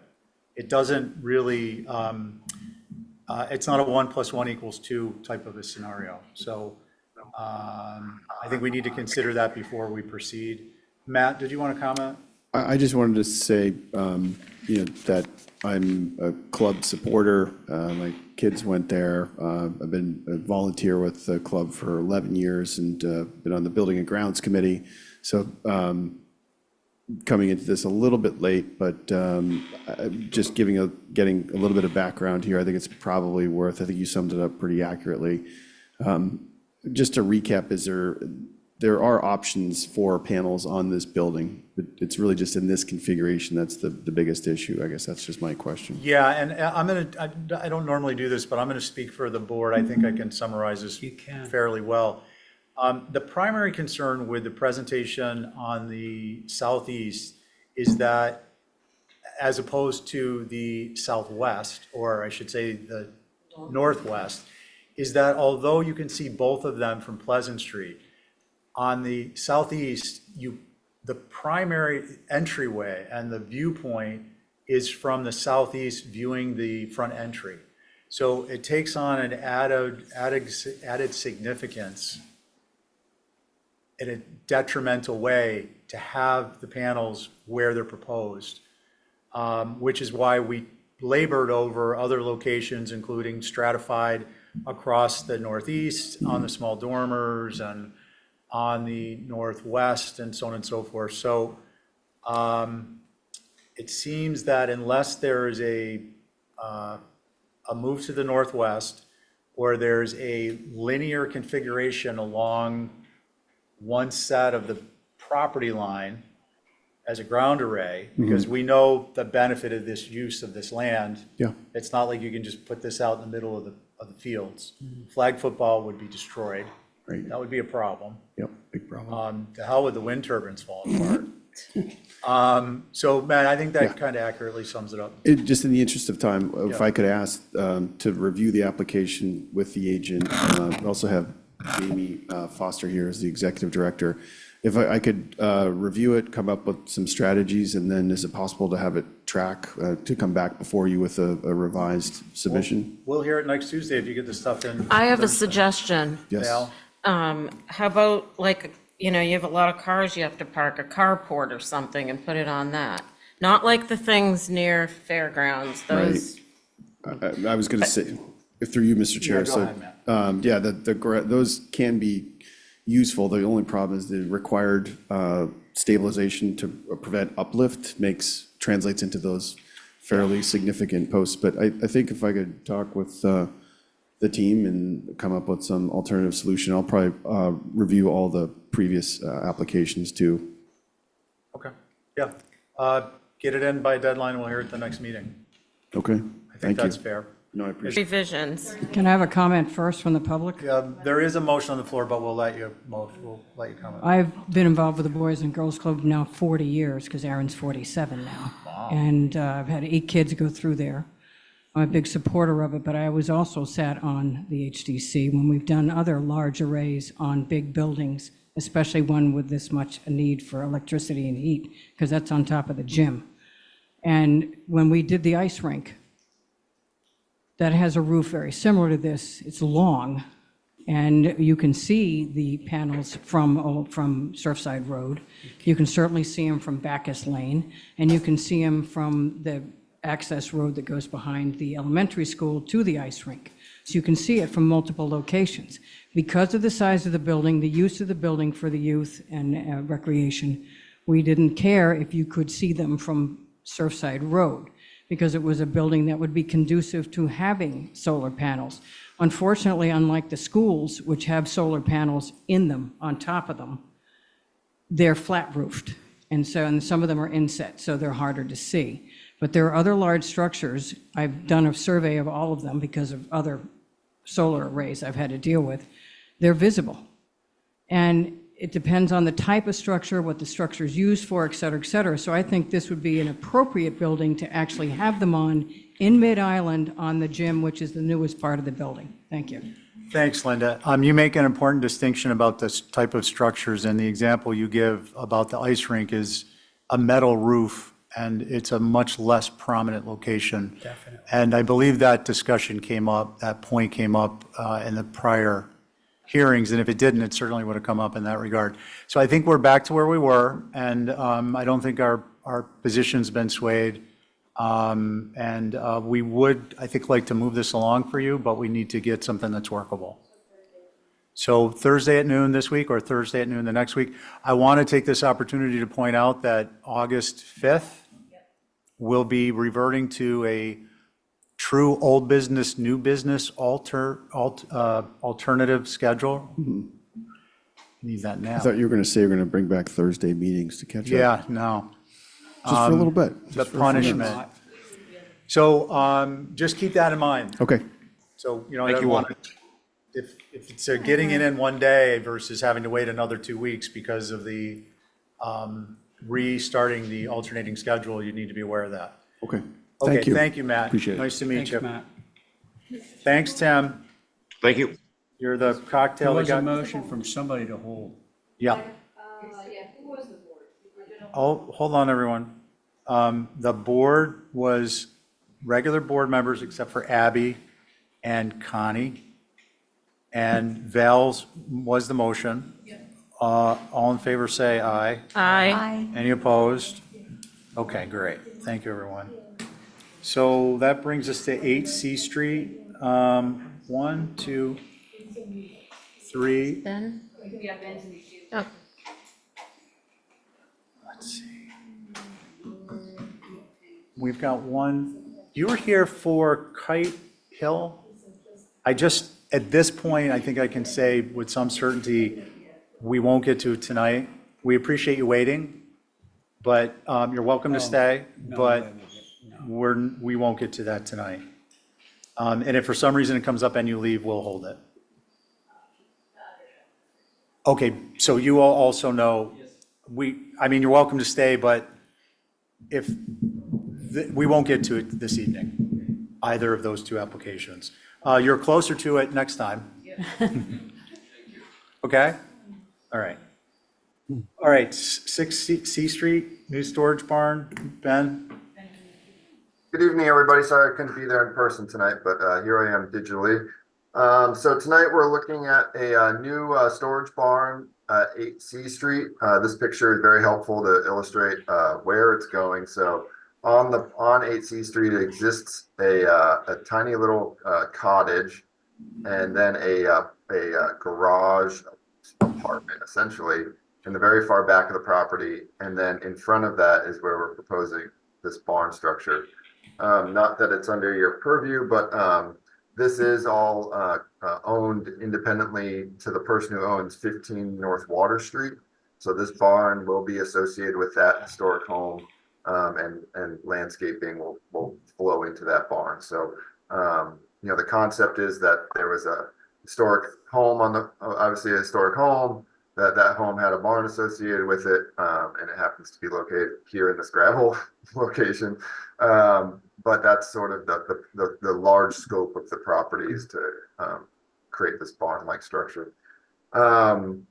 Like I said, there's 2 existing structures on the property that we are not proposing to change at all. So I've provided in my elevations a sheet or 2 showing the new barn in relation to those structures. So you're happy to look at those. I've also provided photos of the area, historic photos of the area showing that this area had quite a number of barns and utility-like structures, outbuildings historically. There were where Cook's Bike Shop was a number of barn-like structures. There is a barn-like structure over by Children's Beach that's visible. It's more of a horse barn. And then, of course, there was the skating rink, which is an incredibly surprising structure to see, thinking of that area now, and this humongous roller skating rink, which is just a fun picture to look at. Anyway, so the barn proposed to you is all natural to weather siding, natural to weather trim, natural to weather doors, gray sash, and a black asphalt roof. The intent is just a very simple New England barn, very little ornamentation at this point. And with that, we look forward to hearing your comments. Okay, thanks, Ben. Any questions for Ben? Holly? Thank you, Mr. Chair. So first off, thank you, Ben, for providing those historic photographs, inspiration photos. Those are exactly what was there historically. Photos from the Unitarian Church, the Congregational Church, are really helpful, and actually are some that I reference quite a bit. Amazing that we had such large utilitarian buildings down there. I think the utilitarian building is appropriate for the neighborhood based on the historic context. I was a little concerned on how this structure is going to relate to the 2 mid-century structures that are there. Glad to hear that that they're not going to be removed. They're going to stay in situ, in context, and that streetscape was very, very important. So thank you for that. I think that the proposed, the subdued New England, maybe natural to weather would probably be appropriate. So I'm glad to see that it's natural and gray. So I have no concerns on the proposed. Thank you. Thanks, Holly. Mickey? Yes, so this barn represents a very traditional rural style barn that would be more suited to the outskirts of town rather than this central location. The general area has historically had a variety of commercial buildings, and the architecture has varied between the simple but really large skating rink building to the more stylized yacht club. But even the skating rink had sheds on the sides and a cupola or multiple cupolas to give it more interest. This location could support a somewhat more turn-of-the-century building that reads as a barn, but with a bit more urban styling. Thank you. Thanks, Mickey. Val, did you have a question? It was about the barn building. That was the rink? Yeah. Oh. Yeah, do you see the picture? It's incredible. I can't believe it existed. Well, where the Muses used to be, it was called the Derby, and before it was a restaurant, it was a roller skating rink. Oh. It's so cool, I love it. Yeah. It didn't last long, though. No, it did not. Yeah. Okay. Do you want to go, Val? Sure. I love the simplicity of it, but I don't disagree with Mickey. It'd be nice to see something on, we're always like trying to remove cupolas from a lot of things, but this really could maybe use something like that, more carriage barny type. That's all. Thanks, Val. Abby? My only concern would be the windows, the fenestration, the funny little, 4x3s. That might be an embellishment if that was, not an embellishment, if that were a 6/6 or something to copy some of the old buildings around the area, so it would tie back in. But I'm enjoying its simplicity, so I'm okay with the proposed. Okay, Ray? I would say that I love it, but that's not an HTC word. So I'm just going to point to the building to the left of the roller skating rink, which is like the simplest barn structure you could ever possibly imagine. I think we all know that down in that area, there was it was commercial, there was like a fishing and, all this commercial activity happening there. And the way that they accommodated all that stuff was in these very large, simple barns. So I think it's appropriate. Thank you. Let's see, Angus. I'm with Ray. I love it too. I feel like we're always sort of chipping away or covering up the history in Nantucket, and I feel like this is just a great contribution to more of what it historically looked like down there. And I think that the choice of the sash is appropriate because often, these structures just had reclaimed windows, and this could have been from a 12/12, that was somewhere else on the island. And, so I feel like it's checking all the boxes for me. My only curiosity is on the north elevation, or I guess, the south as well, those gable and double doors. What's behind those? There will be a safety rail behind those, at least on the roadside, because there's a loft up there that you can access, but there will not be windows. Okay, thank you. Can I add a minor suggestion? Abby? If it's going historic, how they would have had I don't know what it's called, but it would be on the second floor that comes out and you Yard pull. arm? Yeah. It's called a yard arm. They got one. They do? Yep, sheet Oh. 2 and sheet 3. Look at the east elevation. The block and tackle. Yeah. Okay. Uh-huh. Good job. For that second floor shucking activity. The hayloft access. Yep. Okay, forget what I said. Good? Okay. I agree with everything except for one thing. I just, at 26 feet tall, this seems really large it's got basically a 12'9" first floor interior finish ceiling. I don't know, it just seems too tall to me. Otherwise, I mean, if you don't understand in my mind, if you don't see the height, it looks well proportioned. And I don't mind the, minimalistic fenestration. I think it adds to the charm. But the height at 26 feet it just seems very, very tall. So that's my comment. Steve, Go ahead. I was just gonna say that Emeritus has that huge project going on next door where they're all raised and I mean, it's going to be like right next door. So this might be a little bit dwarfed in the future when that gets laid out. Gotcha. Well, I think at 26 feet, his were under 30 with the FEMA lifts, weren't they? I think. Just about. I thought they were. Weren't They're you? right near 30. Yeah, they're right around 30. So this is, it's going to be a very different structure. But barns were typically taller than houses, so. Yeah. I'm a stickler about height, and I think because it's well proportioned, it doesn't really read, and at some point it starts to look like an oversized shed. This really does feel like a barn because of its scale. I would make a motion to approve as submitted. Okay. On your motion? Aye. All in favor? Aye. Aye. Okay. I'm a no. Okay. For the record, Elena, that's Stephen. Okay, we're going to go to. Thank you, everybody. 26 Warrens. I think, oh, Can I cut to it on this one? Yeah. Linda, it's a ground array.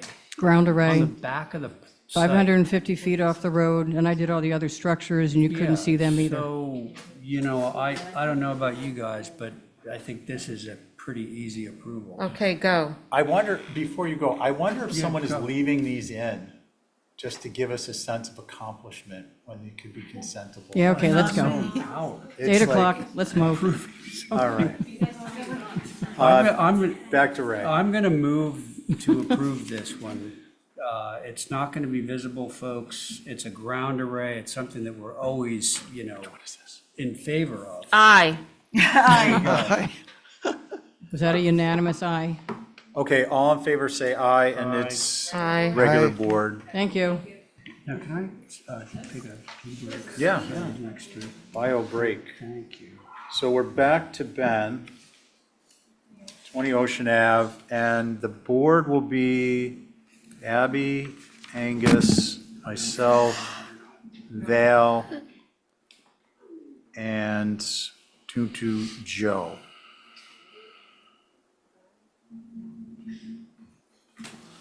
Okay, Ben, when you see it, run it.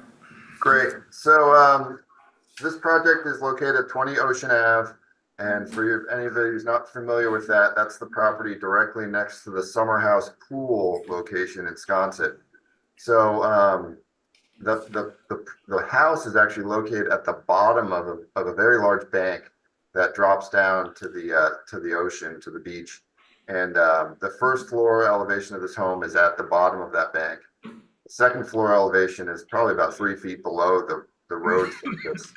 And so the house is in a very unique location, probably unlike anywhere else on the island. Very few of these houses. The house was originally built in the 70s, but when it did a major renovation in the 2000s, and currently the owners are experiencing their age. They are looking for ways to make the house handicap accessible for near future needs. In addition, the existing timber retaining that's holding the bank back from falling into the house is failing. So there's kind of two apparent needs occurring on the property, and this project is attending to both of those at once. And the retaining isn't failed, but the timbers are rotting. So repair is required by no means.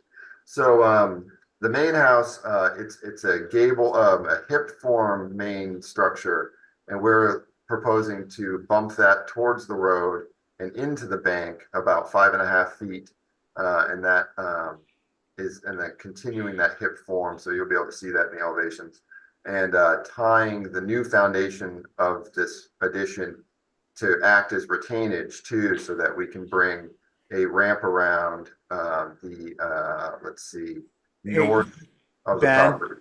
Yes. Ben, Yep. I'm sorry. Will you let staff know what page you want to be on as you're going? Sure. So if you want to scroll down, we can just look at the elevations and so yeah, this is a great place to start. So currently, Also, Ben, yep. I think, I mean, not to cut you short, but I think these are pretty self-explanatory, Good. so. All right. Well, let me know if you have any questions. Yep. No, I mean, it looks, nothing like controversial. Holly? Thank you, Mr. Chair. So actually, Ben, I don't know where you got your date from, but this is based on the old HDC survey on file. It's actually called the Flying Bridge from 1938. The main block itself, the HDC survey actually shows that hip. So I think in the 70s it had changes to it, and then subsequently in the 2000s. So another reason why we need to update these surveys, but no, don't go by that, tax assessors.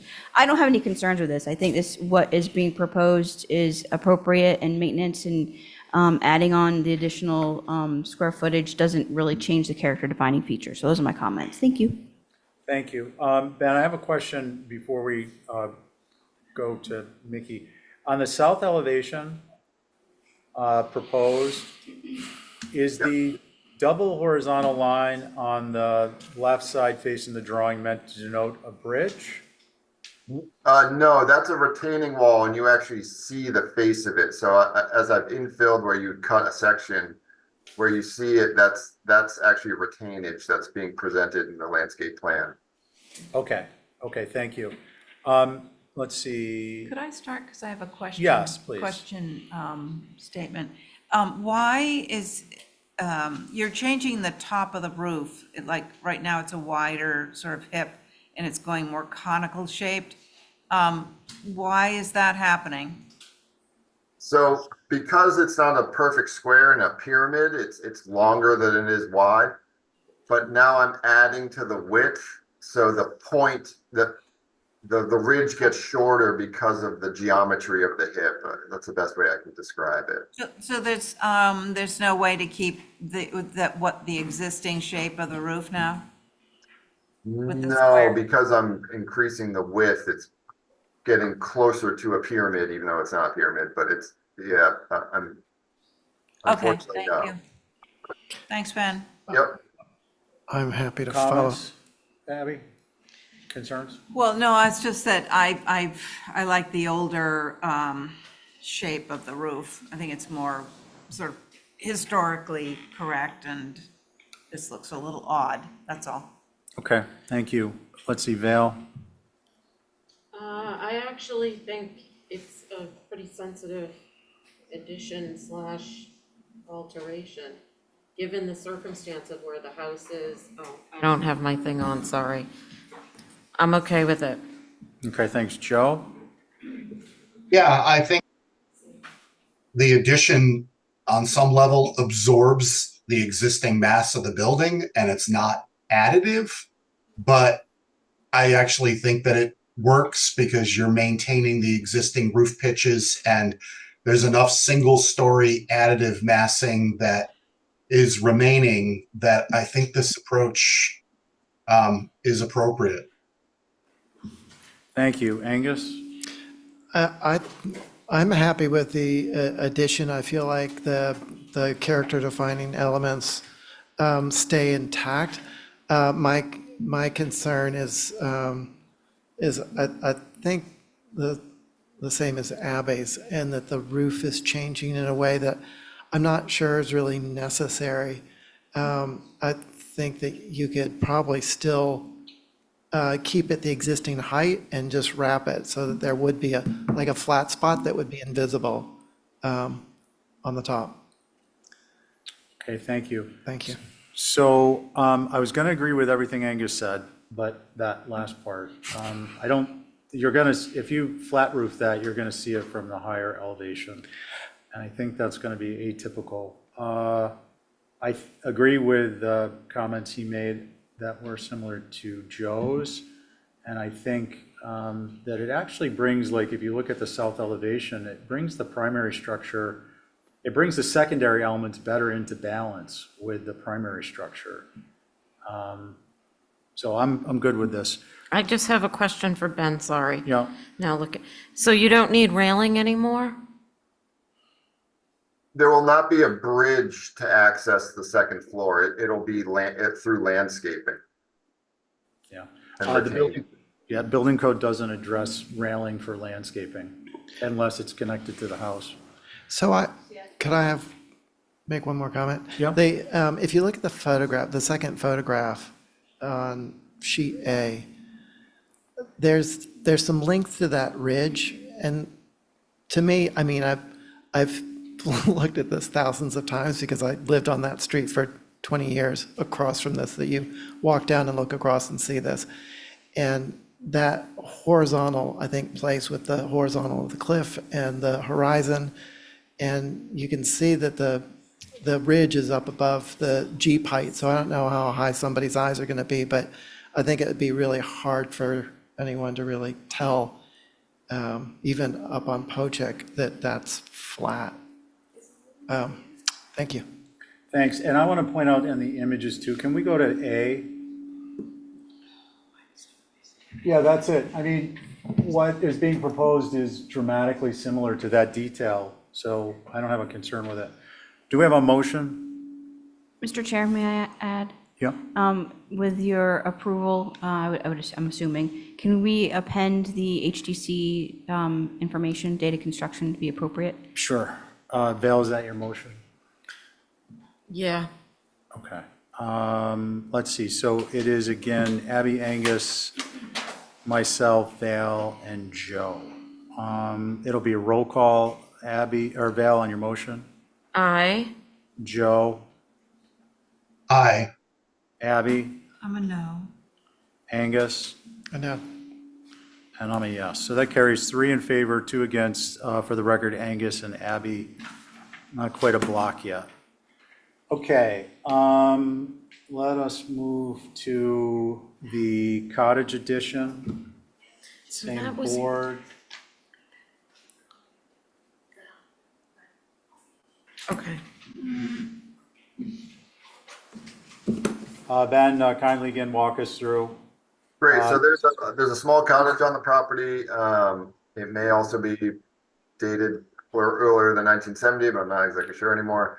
But we are proposing a very small gable addition on the back to house a bathroom and associated retainage for a sunken AC condenser area and an outdoor shower.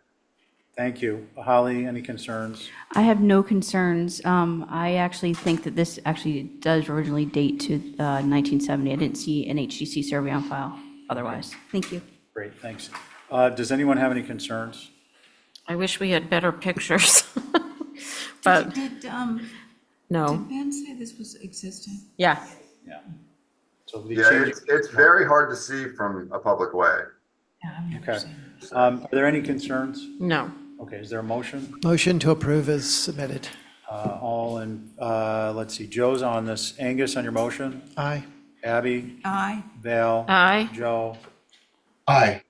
And I'm an aye. Okay, and now we're gonna move Ben to the hardscape.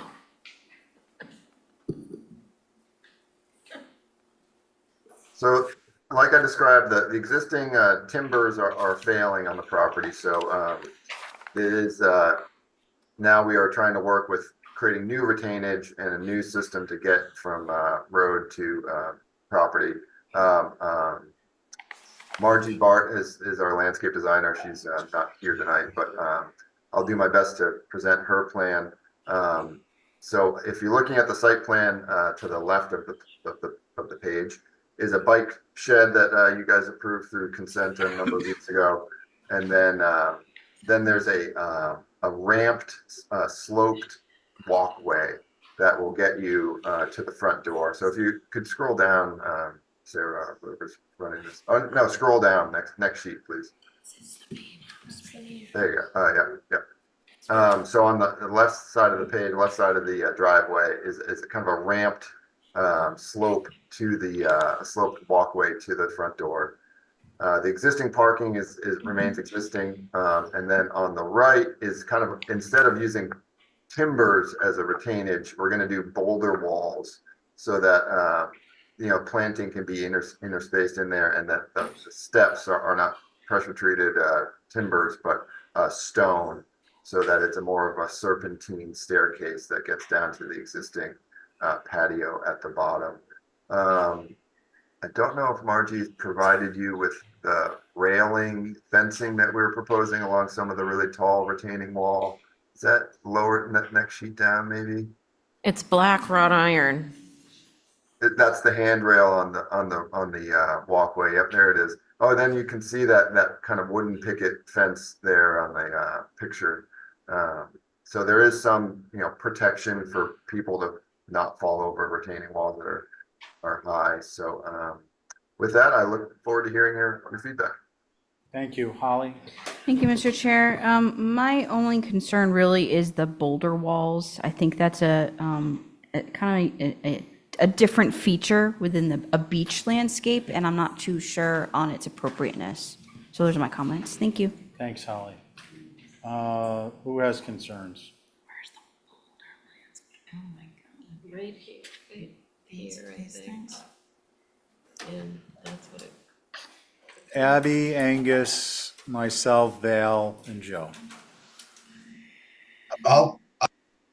It's not a concern. I appreciate the presentation. It's very informative on one page. I also think that it's clever.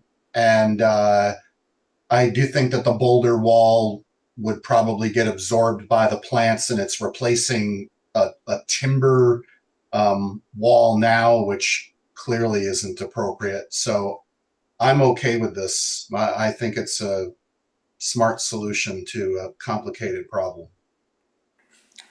Thanks, Joe. Who's next? Yeah, what he said. Okay, Abby. I think it's a little severe for a little beach cottage below the road, like ironwork and stones and, I mean, like if it was for erosion or something, I could kind of understand that. But there's no erosion right there. I wish it was a little less formal. Okay, thank you. Angus? I appreciate it as it's submitted, the serpentine stair with the black iron, wrought iron. I feel like it's really, I feel like all these treatments are sensitive to the rural, bluff, natural planting environment, and the boulder wall. You don't see very many boulder walls on Nantucket, but it's a heck of a lot better than poor concrete, retaining wall or the 4x4s or 6x6, whatever wood retaining. And it's because of the boulders, just the material, it's able to be more undulating and sort of work with the landscape naturally. So I would be happy with this as submitted. Thank you. Thank you. I think that leaves me. Ben, my only concern is the stone wall. Can we look at the parking area stone wall, which I believe is the stone in the lower right corner? Is that correct? Yes, yep, that image there, yes. Okay, and then the wood guardrail is showing? Yes. So my concern is you got two atypical elements in a very visible location that I think together are problematic, but I'm just one voice on that. What do we want to do? Is there a way to make that that wall that retains the parking, the cap of it? Is there something that isn't a cap but doesn't look like, concrete that's veneered? Yeah, why does it have to be so squared off? Yeah, Ben, I think there's two questions that have been floated. One is kind of the configuration of the wall, which I think lends to the material. So the question is, could that be a different, more typical material? And the other preceding that was, is there some way to change the perception of it so it's not so blocky by putting some type of a cap on it that's not a cap, which I understood, but I'm probably not articulating well. Well, I have a question. Okay, wait, I want to Okay. get feedback from Ben first. Ben? Yeah, I mean, I think we can look at, no, Margie does a great job, but she's not local, so she may not really understand that fine detail. And so I'm happy to work with her to show her some examples of cap walls with safety rail on top that feels right to everybody, and that's a little bit more familiar with us here. Okay, and before Val goes, I mean, just as an example, a fieldstone wall with, I'm not particularly adverse to this new style fence, but the post being an architectural element versus hidden behind, like in a type 2 fence, it's a higher level of formality, and so like changes like that I think would be appropriate. Val? I was just gonna say, can't he just put a type 2 picket fence there capped in front of the wall? And it looks like what they have now just something grew over the fence. That's what's keeping you in the parking area now. Yeah. Abby, and then Okay, so so right now it's very naturalistic. You look over the hedge and you see the dunes. I think Pickett is going to bring it back to a different sort of place. But, I mean, I don't mind the stone wall to keep people from like driving over into the house, but I just wish it were more naturalistic. And we don't do caps anyway, so it can't have a cap. Yeah, I have a suggestion. okay, and then we're gonna. If you look at the photograph that has the Jeep and the parking, what appears there now is green, but it's a plank fence as opposed to a type 2 fence. But it's not, a tall one. And I think that would obstruct the view of the wall, if the wall, needs to be that thick at that height. It might be able to step in and then pop up a little bit. But at any rate, to have on the driveway side, a low plank capped natural to weather plank fence, 3 feet high or whatever. Okay, thank you, Angus. So Ben, you get the picture, right? Something that's more traditional with respect to the presentation along Ocean Ave, whether it's hiding the stone or changing the stone and making the fence work more appropriately. So I think. Motion to hold for a few Thank you. revisions. On your motion, Abby. Aye. Angus. Aye. Val. Aye. Joe. Aye. And I'm an aye. And thank her for her cross-sections. Bueno. Yeah, I really want to, I think a really wonderful job, echo what Joe's comments were. I thought the presentation of the site plan's clever with the relief, 3D relief and so on and so forth. I think what we're going to do, folks, is take a look at the end of our agenda. Thank you, everybody. Good evening. Are we going to get through this in 3 minutes? Yeah, I mean, I am traveling to see my stepdad next week, so I Okay. want him to be here, so if I don't get to do it I don't tonight, mind. All right, let's go. And I'm back. Thank you. It's not in a very controversial. Is that Jerry? Yeah. Jerry Ford? Yeah, he's still kicking. Oh, that's nice. Yeah, I never met him, but I certainly know of him. He's a nice guy. Yeah. He's a great guy. Okay, Carrie. So this is at 59 Pulpus Road, which is across from the farm, the Moore's End Farm, right near Kelly Road. Mm-hmm. There's a photograph of the site because there was a house there that was taken away. And to the left, you can see the house that is sort of comparable to this one. This is a full 2-story house, but I'm trying to work with the ridges to sort of drop a little bit here and there. The max height is 28.4, I think, and then we drop down to 26 something, and then 24 something, and then 23 something. It's a pretty straightforward. I think I should just call it 3 gables. The front is what you'll see. It's about 150 feet back from the road. And there is a garage that was approved sort of in the front of it to the left.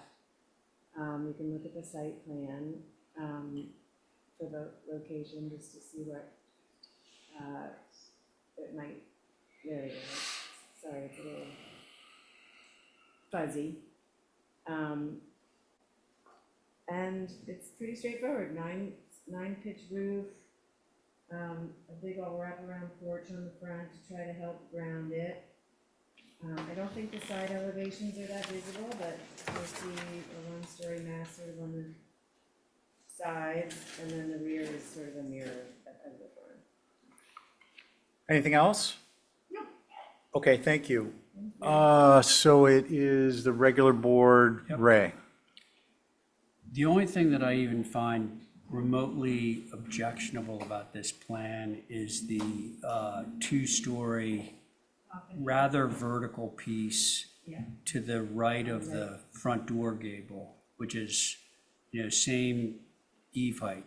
Yeah. However, my concern is very much mitigated by its distance away from the road. So,